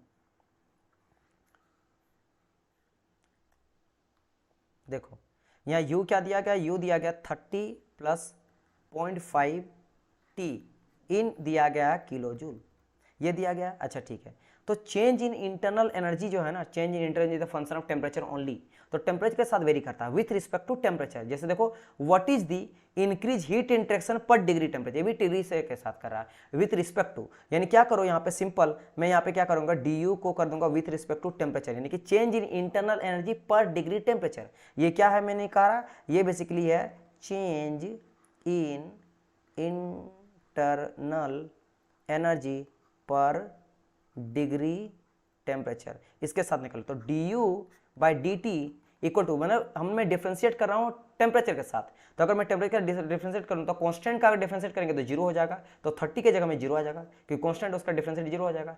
ये विथ रिस्पेक्ट टू t करेंगे तो 0.5 है, तो पहली बात 0.5 तो रहेगा ही रहेगा, तो 0.5 और t का डिफ्रेंशिएशन, x का डिफ्रेंशिएशन dt का डिफ्रेंशिएशन आपका एक आता, तो ओनली सेम आपको क्या मिलेगा 0.5 मिल जाएगा। और ये क्या हो जाएगा मेरा किलो जूल में था, लेकिन इस बार क्या क्या किलो जूल dt नीचे आ गया, तो ये तो मेरा केल्विन में आ जाएगा, ये केल्विन में आ जाएगा, तो ये किलो जूल मेरा केल्विन में आ गया, तो यूनिट क्या निकला किलो जूल पर केल्विन।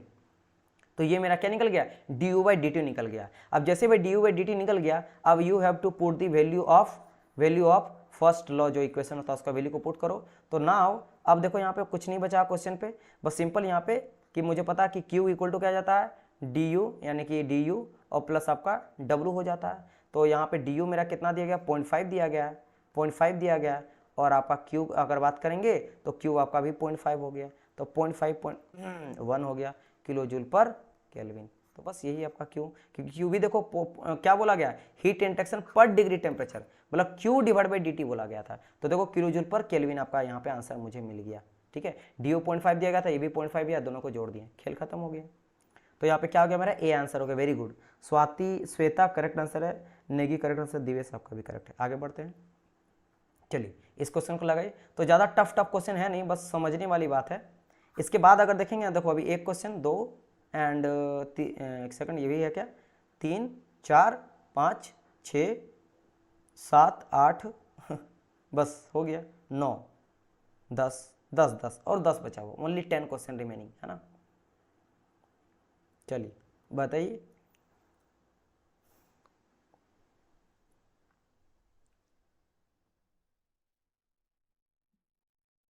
चलिए बनाइए बनाइए बनाइए। ये सब देखो, ये जितने क्वेश्चन अभी बताऊंगा ना, 3 4 क्वेश्चन, वो बहुत ही बच्चा वाला क्वेश्चन है। क्वेश्चन का आंसर लिखना, क्वेश्चन का यहाँ पे आप लोग लिखना कि कौन सा क्वेश्चन है, 130 लिखना, नहीं तो मैं आंसर नहीं चेक करूंगा। 130 का सी, 130 का सी, ठीक है। चलो very nice, very good very good very good very good, सबका करेक्ट आंसर है ना। श्वेता नहीं, श्वेता का आंसर अभी तक हाँ आ गया, ठीक है। नेगी सबसे पहले आंसर आया आई थिंक दिवेश का, फिर नेगी का, फिर बदन का, फिर श्वेता का, ठीक है, बिल्कुल सही बात है। यहाँ अगर work done by the system, यानी कि वर्क डन मेरा पॉजिटिव है, 45 दिया गया है। और क्या दिया गया भाई, if the internal energy of the system decrease, यानी घट रहा, तो du मेरा नेगेटिव दिया गया, कितना 15 किलो जूल। तो क्या कहा गया, हीट रिसीव क्या होगा, तो भाई वही फर्स्ट लॉ ऑफ थर्मोडायनेमिक्स, तो q इक्वल टू क्या आ जाता है मेरा du प्लस w, तो w 45 है और ये -15 है ना, और ये आपका q क्या हो जाएगा, बस खत्म, ये 30 हो जाएगा। और क्या, ये तो बच्चा वाला क्वेश्चन था, किलो जूल में आंसर।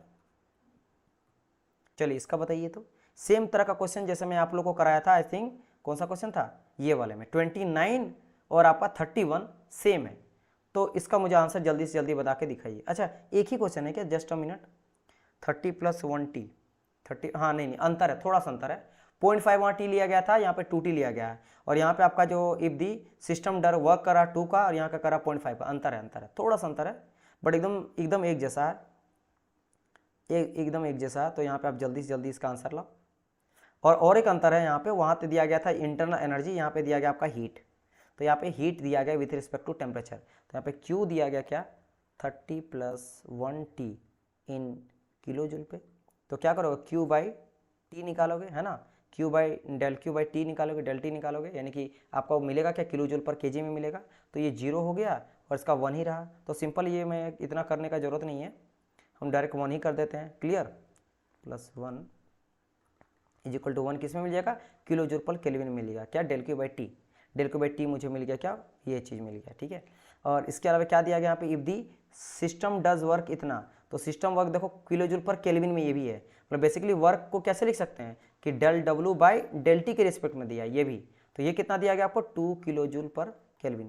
देखो ये भी आपका क्या निकला, del Q by del T के फॉर्म में निकला 1 किलो जूल, ये भी del W by del T के फॉर्म में निकला किलो जूल पर केल्विन निकल गया। What is the degree internal energy क्या हो जाएगा, तो आप फर्स्ट लॉ का इक्वेशन वैल्यू पुट करो कि भाई del Q by T del T equal to D U by del T is, उसी तरह फॉर्म में लिख दो, सबको डी टी के रिस्पेक्ट में कर दो, है ना, कि देखो क्या कहा, what is the internal energy, increase internal energy पर डिग्री टेम्परेचर, तो ये भी D U by D T करो, तो del W by D T.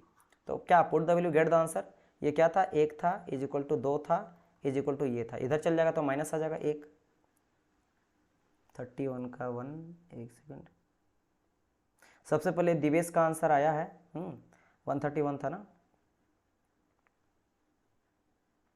हाँ नेगी आंसर आया सबसे पहले ना, हाँ नेगी का आया है, फिर बदन का आया है, फिर दिवेश का आया है, very good very good very good, Shweta का आया है, आशीष कुमार बिल्कुल सही बात है, चलो वेरी गुड, समझ गए आप लोग। चलिए इसको थोड़ा बता दिया, वैसे इसके बारे में तो हम लोग डिस्कस कर चुके हैं, the correct equation for the process, 1 से 1 तक आ रहा है, बताइए इसका, वैसे ये इसके बारे में मैं डिस्कस करवाऊँ ना, इंक्रीज क्या बोले हैं, इंक्रीज -1 कैसे रिप्रेजेंट कर रहा है, क्या बोले, यहाँ पे डेल क्यू बाई टी था, तो डेल क्यू बाई टी अगर 1 करेंगे तो -1 आ जाएगा, पूरा अच्छी तरह से इंक्रीज -1, अच्छा इंक्रीज -1 कैसे ये डिपिक्ट कर रहा है, what is the increase in temperature, internal temperature increase पर डिग्री टेम्परेचर, पर डिग्री टेम्परेचर से इंटरनल कितना इंक्रीज कर रहा है। देखो मेरा बात समझना, ये जैसे कि यहाँ पे समझो कि मेरा अभी हम लोग क्या निकाले, अभी हम लोग क्या निकाले, डेल क्यू बाई टी निकाले ना, तो हम लोग यहाँ पे क्या निकाले, डेल यू था ना, डेल यू बाई टी, और ये क्या निकला मेरा -1 निकला, तो मैं बोल सकता हूँ कि इंटरनल एनर्जी यहाँ पे घटा है, इंटरनल एनर्जी घटा है, तो यहाँ बोला कि what is the increase in temperature, increase in internal temperature, तो बोला कि इंटरनल एनर्जी बढ़ा कितना है, लेकिन हम लोग को क्या पता कि घटा है, यहाँ घटा है, तो बोल रहा बढ़ा है लेकिन घटा है, तो स्टेटमेंट एक तरह से ये बोलना चाह रहा है कि जो भी हुआ है चेंज, जो भी हुआ वो चेंज मुझे निकालो, क्योंकि स्टेटमेंट के अकॉर्डिंग तो सही बात है कि बोलना चाहिए था डिक्रीज करेगा, है ना, डिक्रीज इन इंटरनल एनर्जी, लेकिन यहाँ पे बढ़ा दिया गया है, बट खैर कोई नहीं, पर डिग्री के बेसिस बोल रहा तो वो भी डिक्रीज ही होना चाहिए, जाना दो, आपका आंसर बोल गया, क्योंकि क्वेश्चन का स्टेटमेंट कभी कभी गलत दे देता है ना, जबकि ये क्वेश्चन जो है ना, ये कहाँ का क्वेश्चन मैं आपको बताता हूँ, ये आपका 2015 में पूछा गया है, आपके सीनियर सेक्शन इंजीनियर पे, SSE का है, रेलवे के, लेकिन क्या करें कभी कभी होता है। चलो ये तो पता ही आप लोग को मैं बतवा चुका हूँ, तो इसके बारे में जानना नहीं है, एक बार हीट का निकालेंगे और एक बारी वर्क का निकालेंगे, राइट, तो ये हो जाएगा, ये मैं डिस्कस कर चुका हूँ पहले ही, तो मैं डायरेक्ट चलता हूँ न्यूमेरिकल की ओर। What is the drop in enthalpy for the steam vessel which is perfect insulated and does not work, हाँ बताइए इसका बताइए,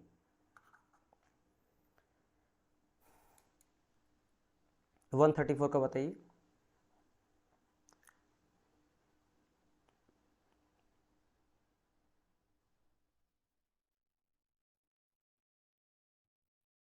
स्टडी फ्लो एनर्जी इक्वेशन का यूज करके यहाँ पे बनाओगे, तो steady flow energy equation put करो और गेट द वैल्यू, है ना, और एक ध्यान देना, मैंने कहा था डी, नहीं गलत आंसर है, देखो नेगी आप क्या गलत कर रहे हो, देखो ध्यान से किलो जूल पर केजी में है, तो मैंने कहा था एक जो इंटरनल एनर्जी क्या था, H1/C1/2 plus GZ1 plus Q देंगे तो H2 plus C2² plus GZ2 plus work, तो मैंने कहा था ये किस में दिया गया है, ये दिया गया आपका किलो जूल पर केजी, केल्विन में, किलो जूल पर केजी में, किलो जूल पर केजी में लिया गया है ना, ठीक है क्लियर। तो इसको जब आप यूनिट में वैल्यू पुट करो तो यहाँ पे क्या करा जाता है, हमको 2000 लेके चलते हैं, 2000 लेके चलते हैं, 2000 लेके चलते हैं कैलकुलेशन में, तो ये इस चीज़ का ध्यान रखना। बाकी आप देखो यहाँ पे आंसर जो है अब वो आने लगा ए, बस अब क्या, अब आप समझ ही गए होंगे। बाकी अगर मैं एंथैल्पी पूरा देता हूँ तो यहाँ पे देख लो क्या क्या होता है, याद है आप लोग को, विसल का बात करा गया है ना, तो कोई भी वर्क तो इसमें होने वाला है नहीं, तो वर्क डन तो जीरो हो जाएगा। एडियाबेटिक लेके चलते हैं तो क्यू भी जीरो हो जाएगा। डेटम का भी कोई खेल है नहीं, तो डेटम भी जीरो हो जाएगा। तो बचेगा यहाँ पे क्या, अगर मैं बात करता हूँ okay, perfectly insulated and does not work, हाँ exact velocity of the steam, तो ये वेलोसिटी को बढ़ाएगा। तो हम लोग अगर H1 करेंगे, H1 माइनस H2, तो क्या आ जाएगा यहाँ पे, तो ये आ जाएगा मेरा C2² बाई 2000 हो जाएगा, राइट। एंड अगर बात करें C1 को, तो C1 यहाँ पे कोई मेंशन नहीं करा गया, तो इसको भी नेग्लेक्ट कर देना कि because you know that kits increase the velocity. और मेरा C2 जो होता है वो मच ग्रेटर देन मेरा C1 होता है, क्योंकि यहाँ पे कोई मेंशन नहीं करा गया है। अगर C1 रहता तो लेते, नहीं तो नहीं लो, तो इसको मेंशन नहीं करा गया है। तो that's it, you will gate the answer. और C2 का वैल्यू आपको यहाँ पे दे दिया गया 40, तो वैल्यू पुट करो 40, है ना, मीटर पर सेकेंड पे दिया गया है ना। तो 40 इंटू 40 आ जाएगा, इंटू 2000 आ जाएगा, 3 जीरो है, 1 जीरो 1 जीरो 2 जीरो, तो 4 16 20, तो 0.8 आंसर हो जाएगा। समझ गए सर? वो ग्राफ वाला इक्वेशन बता दीजिए प्लीज़, कौन सा ग्राफ वाला भूल रहे हैं, विच ग्राफ?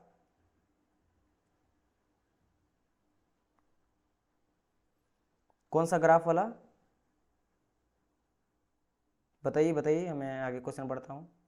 चलिए इस क्वेश्चन, अच्छा ठीक है बाद में बता देंगे, जो भी रहेगा आप बताओ कौन सा ग्राफ। ग्राफ तो बहुत सारा बताया है, पहले हम लोग क्वेश्चन लगा लेते हैं, फिर जो भी रहेगा लास्ट क्वेश्चन।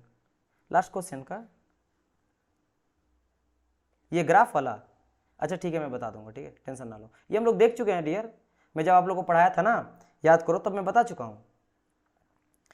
ये कुछ नहीं करा गया है यहाँ पे, अगर आप ध्यान दोगे तो यहाँ पे प्रोसेस 1 से लेकर 2 तक जा रहा है, 1 से लेकर 2 प्रोसेस जा रहा है, बेसिकली साइक्लिक प्रोसेस है। तो sum of heat equal to sum of work, है ना, sum of heat equal to जितना भी हीट और वर्क हो रहा है, तो हम लोग क्या मान के चलते हैं, sum of heat equal to sum of work, कि कुछ मान लो इसमें हीट हो रहा है, कुछ वर्क डन हो रहा है, तो यहाँ पे 1 से लेकर 2 तक आ जा रहा है, तो हो सकता है 1 से 2 के बीच में कुछ वर्क डन हुआ है, कुछ हीट हुआ है, तो मानते हैं कि कुछ यहाँ पे हीट हुआ, सम ऑफ Q1 हीट हुआ है, ट्रांसफर हुआ जो 1 से 2 तक गया है ना, 1 से 2 तक गया है। और हो सकता है कि 2 से 1 के बीच में भी कुछ मेरा हुआ हीट, तो क्यू भी ले लेते हैं 1 से 2, या फिर 2 से 1 मान लो। सिमिलरली वर्क का बात करेंगे तो दोनों में कुछ कुछ वर्क हुआ होगा, हो सकता है वर्क जो हुआ है वो 1 से 2 के बीच में कुछ वर्क हुआ है, और आपका 2 से 1 के बीच में कुछ वर्क हुआ, 10 इतना ही लिख देना, यही तो है। तो कुछ नहीं है, वो बोला है कि साइकिल के लिए sum of what, sum of work, right, ये चीज़ लिख दिया। बाकी यहाँ पे थोड़ा सा ए बी इसे तैसे करके लिख दिया, बट ये दिमाग नहीं लगाना, आंसर हो जाएगा। चलो एक सेकंड कहाँ गया क्वेश्चन, हाँ ये लगा लिए थे, इसको लगाइए। क्या कहा गया, एक system has 4 kg of fluid, जिसमें CV दे दिया गया है, that expand in the frictionless piston from the initial state of this, okay, इतना आपका टेम्परेचर दिया गया है।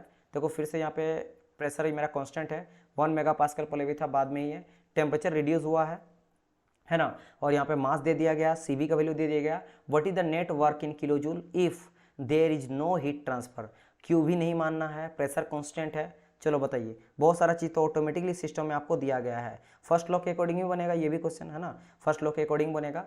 Q equal to simple Q 0 हो जाएगा, डी यू का वैल्यू आपको निकालना है। वर्क डन का यहाँ पे बात करा गया, क्या यहाँ पे फ्रिक्शनलेस है, ओके, तो वर्क डन भी यहाँ पे net work, what is the net work done if the no heat transfer, चलिए बताइए। MCV/dt, हाँ लगाओ MCV/dt लगाइए, डी के जगह में MCV/dt लगाओ।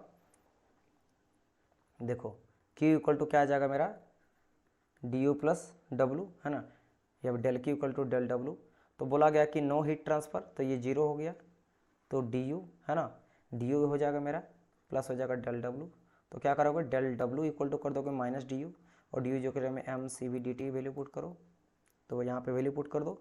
मास कितना दिया गया था, 4 दिया गया था, तो -4, m के जगह में वैल्यू पुट करा, CV तो 0.8, तो डेल T टेम्परेचर चेंज कितना, 200 माइनस 100, तो 100 कर दो, यहाँ पे 100 कर दो, बस इसको कैलकुलेट करो, you will gate the answer, है ना, ये पॉइंट हटेगा, 0 आ जाएगा, यहाँ एक एक खत्म हो जाएगा, 80 4 8 चौके 32, 320 किलो जूल माइनस आ गया।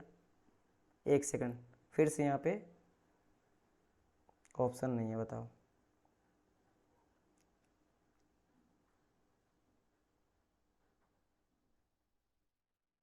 नहीं, वर्क डन तो मेरा 320 आ रहा, तो यहाँ पे ऑप्शन नहीं दिया गया है, तो यहाँ पे कोई भी ऑप्शन नहीं होगा, ठीक है। 80 कैसे लाएं बताइए आप मुझे, कैसे आप 80 लाएं? डिफरेंस बिल्कुल सही लिए हैं टेम्परेचर का। अच्छा, आप बोलेंगे सर जी हम लोग डिफरेंस जो टेम्परेचर लेते हो केल्विन में लेते हैं, डिफरेंस हमेशा सेम रहेगा, तब आप केल्विन में करने का जरूरत नहीं है। क्यों?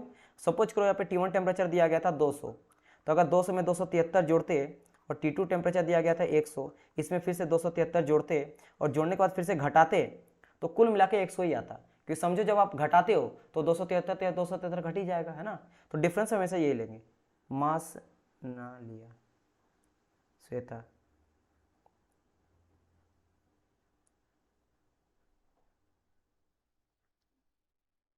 नहीं HMCPDT नहीं लेंगे डियर, वो तो आपके एंथैल्पी के केस में हो जाता है ना, याद है वो मैंने कहा था ना HP का लैपटॉप वाला, वो तो फॉर्मूला आप लोग को याद ही होगा, HP एंथैल्पी, वहाँ प्रेशर लेंगे। UV 6 चक्का वाला, U इंटरनल एनर्जी, तो वहाँ हम लोग V लेंगे, ठीक है। तो यहाँ U है ना, DU है, तो यहाँ पे MCVDT आएगा। गलत है यहाँ पे ऑप्शन गलत है, ठीक है। बिल्कुल टेंशन ना लो, मैं जो बनाया बिल्कुल सही बनाया। मास ना लिया, मास आप मास लेना पड़ेगा ना श्वेता, जब मास नहीं दिया रहा था तब आप भले यूनिट मान के चलोगे। हाँ, अगर आप इसको नहीं मानते तो कितना हो जाता मेरा 0.8 इंटू 10, 80 आ जाता था। नहीं, मास तो दिया गया है, मास दिया गया, मास आपको लेना पड़ेगा। मास दिया गया, अगर आप दो बोल रहा 4 kg फ्लूइड तो आपको मानना पड़ेगा, अगर यूनिट फ्लूइड के बोलता तब। तो यहाँ पे क्या वर्क, एक सेकंड क्या यहाँ पे पर केजी के बारे में बात करा गया है? नहीं, ठीक है श्वेता, लेकिन पर केजी में बोला गया तब ना। If a system is 4 kg of fluid that expand frictionless piston initially इतना what is the net work done is, नहीं, यहाँ पे बिल्कुल आपका आंसर जो है ना 320 ही आएगा माइनस, इसमें कोई गड़बड़ नहीं है। यहाँ पे ऑप्शन आपका गलत दिया गया है, ठीक है। क्योंकि यहाँ पे अगर बोलता कि find out the what is the net work done, यहाँ बोलता अगर पर केजी बेसिस कुछ भी यहाँ पे बताता, ऑटोमेटिकली समझ में आ जाता है यूनिट के बेसिस पे, लेकिन यहाँ पे कोई चीज़ मेंशन नहीं करा गया, ठीक है। ऊपर में ही अगर बोलता कि if a system is 4 kg of fluid then what is the unit, या फिर बोलता वर्क डन पर यूनिट, इस तरह से बोलता तो समझ आता। तो ये गलत है, क्वेश्चन का आंसर गलत है, आप समझ गए, बहुत अच्छी बात है। चलो आगे बढ़ते हैं 136 की ओर, इसको लगाइए।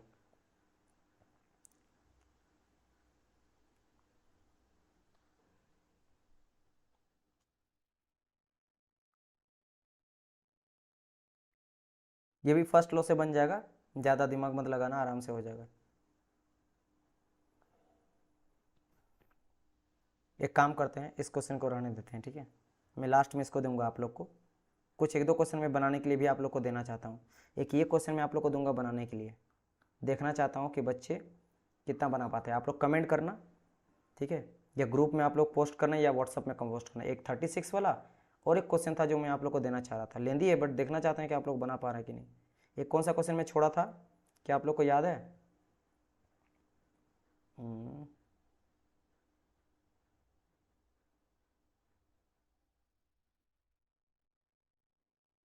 कहाँ खो गया भाई?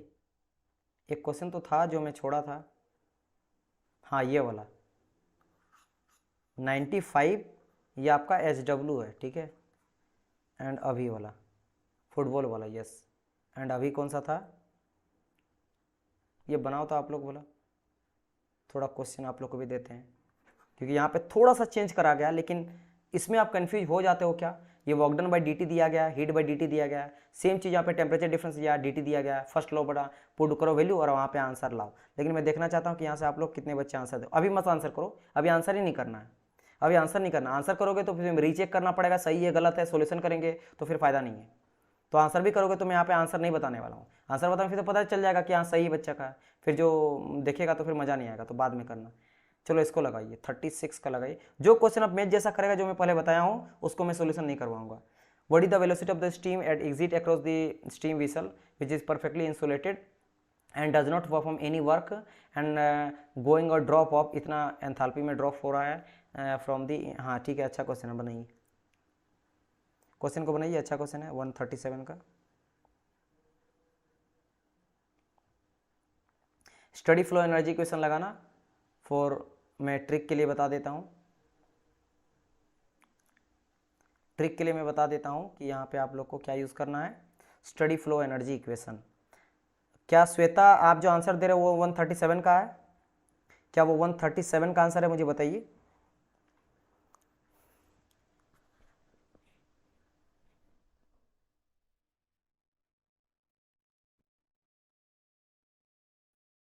यस, बिल्कुल सही करेक्ट आंसर है। डायरेक्ट आपको यहाँ पे एंथैल्पी ड्रॉप है और व्हाट इज द वेलोसिटी, तो आपको पता है C2 याद है, रूट अंडर क्या होता था, हम लोग लेते थे 2 लेते थे into enthalpy drop H1 minus H2 लेते थे। इसी का यूज़ यहाँ पे करना है, H1 माइनस H2 का यूज़ करना है। बट यहाँ पे ध्यान रखना किलो जूल पर केजी में है, तो यहाँ 2 के जगह में 2000 मिलेंगे, बस दैट्स इट।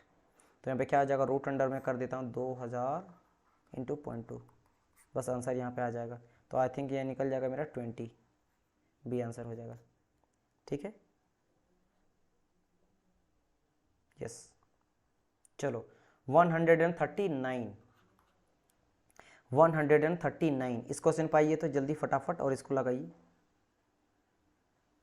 इसमें मोलिकुलर वेट कहा गया है, मोलिकुलर वेट कहा गया है, इसको लगाइए। क्या कहा गया, 2 gas A and B with their molecular weight 28 and 44, ठीक है। ये तो देख के लग रहा है कि 8 दो दिया, एयर का दिया गया 29 होता है, और ये आपका किसका होता है, कार्बन डाइऑक्साइड का हो जाता है ना। तो ये तो दोनों का दिया गया है, atomic weight of A and B. Atomic weight of A लेंगे और वर्क डन लेंगे और यहाँ से हम लोग निकालेंगे। तो क्या कहा गया, expand at constant pressure through the same temperature range, the ratio of quantity of work done by the two gas A and B. चलो इसके लिए मैं बता देता हूँ, नहीं MRT का यूज़ नहीं करेंगे, मैं बताता हूँ होता क्या ना, यहाँ पे जो भी एटॉमिक वेट होता है और वर्क डन होता है ए का लेंगे, फिर एटॉमिक वेट और वर्क डन लेंगे सेकंड का, ये एक यूज़ किया जाता है इक्वेशन का, मैं लिख देता हूँ, atomic weight of A into work done of A is equal to क्या आ जाएगा, atomic weight of B into work done of B. बस ये चीज़ आप करो, ये आप अगर हो जाएगा तो क्या करो, एक काम करो, एटॉमिक वाले को एक साइड ले आओ और वर्क डन को एक साइड ले आओ, तो ये इक्वेशन यहाँ से बन जाएगा, क्या बन जाएगा, ऊपर में रख देते हैं, सपोज करो कि मैं एटॉमिक वेट कर ले लेता हूँ, तो एटॉमिक वेट, हाँ ठीक है, तो मान लेता हूँ एटॉमिक वेट ऑफ, या वर्क डन को पहले ले लेता हूँ, चलो एक सेकंड, कुछ भी करो, कोई दिक्कत यहाँ पे नहीं है ना, कुछ भी करो। तो यहाँ मान लेते हैं work done of A and divide by क्या आ जाएगा, work done of B is equal to atomic weight of B divide by atomic weight of A, बस। तो अब यहाँ पे क्या आ जाएगा, वर्क डन अगर बात करेंगे, वर्क डन बात करेंगे तो यहाँ पे एटॉमिक वेट दिया गया था ना, तो एटॉमिक वेट कितना दिया गया बताओ, बी का 44 11, तो यही सेम चीज़ यहाँ पे देखने को मिलेगा, है ना, सॉरी 28 48 इंटू 28, तो इसको कट उट करो, थोड़ा बहुत कटिंग वटिंग होगा, क्या आ जाएगा 11/7 आ जाएगा।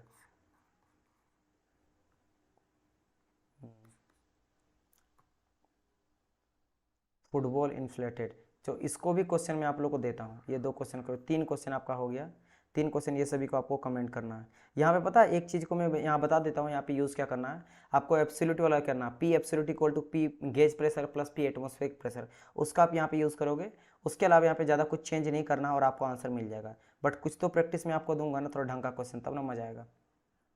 एंड चलो अब ये कुछ क्वेश्चन बचा हुआ है, इन दोनों 2 ही क्वेश्चन और बचा हुआ, बस खत्म।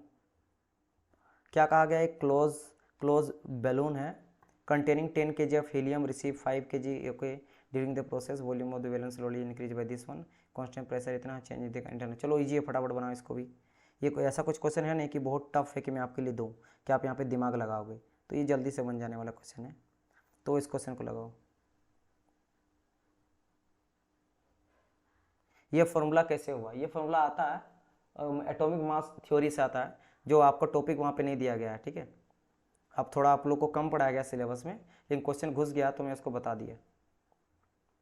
आप लोग को 3-4 चैप्टर में आपको बताया भी था, हम लोग छोड़े हैं, बाद में कभी पढ़ने का मन करे मैं आप लोगों को पढ़ा दूंगा। प्योर सबस्टेंस है, आपका रिलेशन है, ठीक है, और कुछ है, एबिलिटी है, और कुछ है, तो उन सब चीज़ों में आपको छूट गया है, तो इन सब में है। चलो वेरी गुड, यहाँ पे आंसर जो है सी आंसर आ गया सही। मास ऑफ हीलियम दिया गया क्या, balloon 10 kg of helium. Mass of helium कितना दिया गया था, 10 kg दिया गया, राइट। और बात करेंगे हीट अगर दिया गया तो हीट क्यू कितना दिया गया, 5 किलो जूल पर kg दिया गया। टोटल हीट का अगर बात करा जाए किलो kg पर kg के हिसाब से, तो यहाँ पे बोला गया था पर kg, तो 10 kg है, तो 5 × 10 आ जाएगा, यानी कि 50 किलो जूल का हीट बेसिकली यहाँ पे देखने को मिलेगा, टोटल हीट है ना। टोटल हीट यहाँ से निकल गया। एंड इसके अलावा आप क्या करोगे, प्रेशर यहाँ पे दिया गया है, प्रेशर कितना दिया गया है, 10 kP का, किलो पास्कल का। एंड चेंज इन वॉल्यूम का अगर बात करा जाए, स्लोली इंक्रीज हो रहा है 0.2 से, है ना। तो यहाँ पे चेंज इन वॉल्यूम दिया गया, 0.2 मीटर क्यूब का दिया गया। ये सब तो डाटा दिया गया है। अब बात करते हैं वर्क डन का। वर्क डन यहाँ पे क्या था, PdV वैल्यू पुट करो, है ना। PdV, तो प्रेशर यहाँ पे कितना दिया गया, प्रेशर 100 का दिया गया है, dV कितना का, 0.2 का है, तो 100 × 0.2 करोगे तो 20 यहाँ पे किलो जूल आ जाएगा। तो this is your work done, this is your work done मेरा निकल गया 20 किलो जूल। अब put the value and get the answer. First law of thermodynamics, we know the del Q equal to du plus del W। तो यहाँ पे आप क्या देखने को मिला कि मुझे क्या बोला गया, change in internal energy du, तो क्या आ जाएगा du इक्वल टू क्या आ जाएगा, del Q minus del W, ठीक है। तो अगर मैं यहाँ पे बात करता हूँ तो del Q कितना निकल गया था, 50 निकल गया था, del W कितना निकल गया मेरा, 20 निकल गया। 50 में माइनस कर देंगे 20 तो बचेगा मेरा 30, तो 30 मेरा सी हो जाएगा आंसर, ठीक है। ओके, चलो this is your last question, this is your last question. क्या कहा गया, पिस्टन है of a vertical piston cylinder device. अच्छा, ये हॉरिजेंटल नहीं है पिस्ट, तो अच्छी बात है, चलो अच्छी बात क्या, कुछ भी ले लो, क्या ही दिक्कत है, ऐसे है।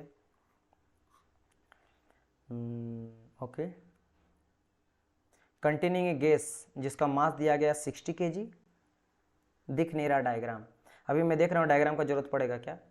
मास दिया गया 60 kg and cross sectional area दिया गया 0.4, ठीक है। क्रॉस सेक्शनल एरिया दिया गया इतना। The entire system is placed in a vacuum chamber, ठीक है भाई, वैक्यूम चैम्बर में रखा गया है। The entire system vacuum chamber is the temperature of the gas is 70 degree Celsius and what is the pressure of the gas inside the cylinder this much. तो यहाँ पे आपका अगर मैं बात करता हूँ कुछ चीज़ें और क्या है क्या, हाँ यहाँ पे कुछ चीज़, यहाँ पे मास दिया गया, ठीक है। अच्छा, ये जो यही मास है ना, लिख दिया गया, कोई चेंज नहीं है। ये m इक्वल टू 60 लिखा गया है ना, 60 kg लिख दिया गया, तो कोई चेंज नहीं है। एंड इसके अलावा यहाँ पे आपको डायमीटर दिया गया है ना, जिसका यूज कुछ भी नहीं करना है ना। एरिया दिया गया है, एरिया दिया गया है, एरिया दिया गया है। टेम्परेचर आपको दिया गया है, हाँ दिया गया है, कोई दिक्कत नहीं है।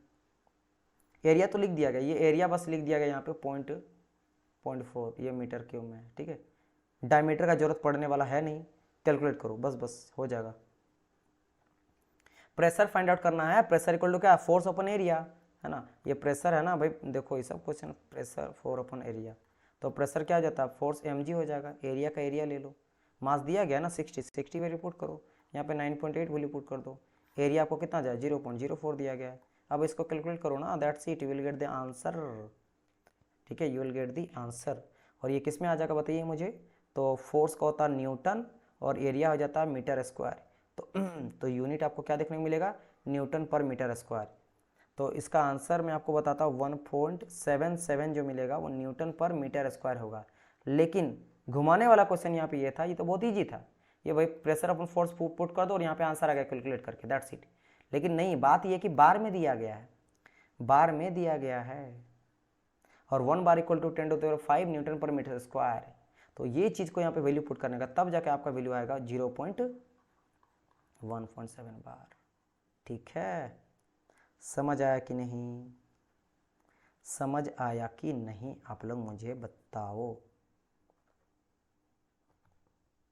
बिल्कुल सही। और 1 बार और kilo Newton, Newton per metre square के बीच में रिलेशन क्या होता है, याद है आप लोग को, याद है कि नहीं बताइए मुझे।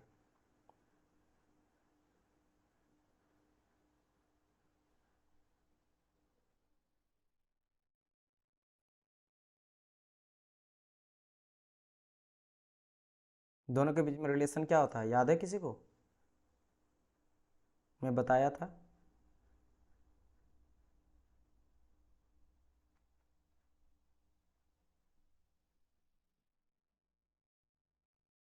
क्या बात है, कोई बोल ही नहीं रहा। आंसर करिए। 1 बार इक्वल टू, पास्कल में लेते थे 10⁵ पास्कल, और ये पास्कल क्या होता था, मेरा यूनिट होता था। किलो पास्कल में बोलेंगे तो उसको 1000 पास्कल, सॉरी 100 किलो पास्कल बोल दिया जाता था। ठीक है, इन सभी चीज़ को ध्यान रखिएगा। यानी पास्कल को आप लिख लो न्यूटन पर मीटर स्क्वायर। तो वही मैंने कहा 1 बार इक्वल टू क्या हो जाता है मेरा, 10⁵ newton per metre square. Pascal, yes yes. Bar मेरा बड़ा यूनिट होता है या छोटा यूनिट होता है, तो you should have to remember this कि मेरा जो बार होता है वो मेरा बड़ा यूनिट होता है, बड़ा, क्योंकि 10⁵ पास्कल इक्वल टू होता है मेरा 1 बार। यानी कि न्यूटन पर मीटर स्क्वायर मेरा बड़ा यूनिट नहीं होता, छोटा यूनिट होता है, जो कि ऐसा यूनिट हम लोग लेके चलते हैं पास्कल ही। और पास्कल क्या होता है मेरा, ऐसा यूनिट होता है, ऐसा यूनिट। समझ आई मेरी बात की नहीं, समझ आया मेरी बात की नहीं?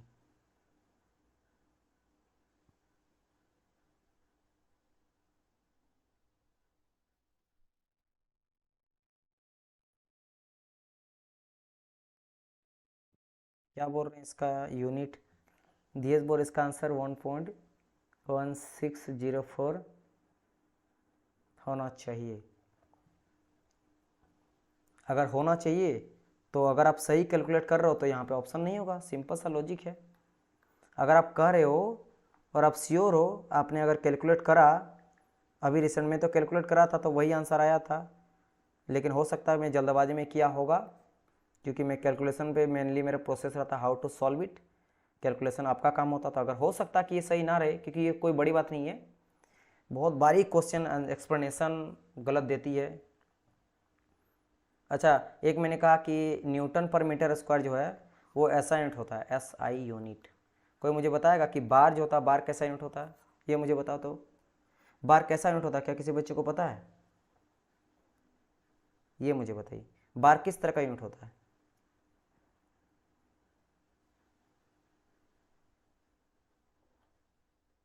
बार कैसा यूनिट होता है वो मुझे बताइए।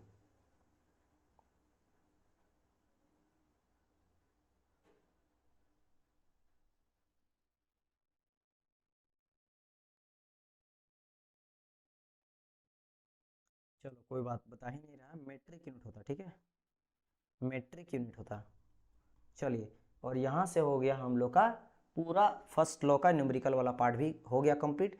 मैं आप लोग को 3 टास्क दिया हूँ, और ये काम है आप लोग को बताने का। 140 का था एक question, this is your HW।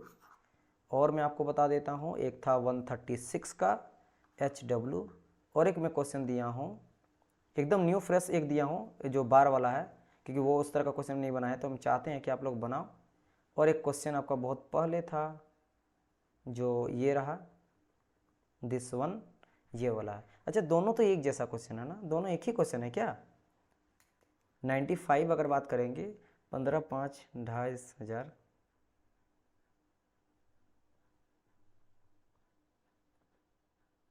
अच्छा, एक्चुअल में 2 ही क्वेश्चन है, ये रिपीटेड क्वेश्चन है, 2 ही क्वेश्चन आपको मिला है, बस इन दोनों क्वेश्चन को आपको लगाना, बस 2 ही क्वेश्चन दिए हैं ना, हाँ 2 ही क्वेश्चन दिए हैं। चलिए, तो यहाँ खत्म हो जाता है। चलिए, bye bye everyone, good night. Good night Divesh, good night Negi. चलिए आ जाइए, छुट्टी में बिल्कुल आइए, बिल्कुल बिल्कुल आ जाइए, एकदम आ जाइए घूमने के लिए, बिल्कुल टेंशन ना लो, पूरा जगह पड़ा हुआ है ना। चलिए, okay dear, okay, take care, take care, good night, good night. आप लोग का वेलकम है, जब मन करे आ जाना, मैं आप लोग के लिए रेडी रहूँगा, है ना। चलिए बाय बाय, गुड नाइट।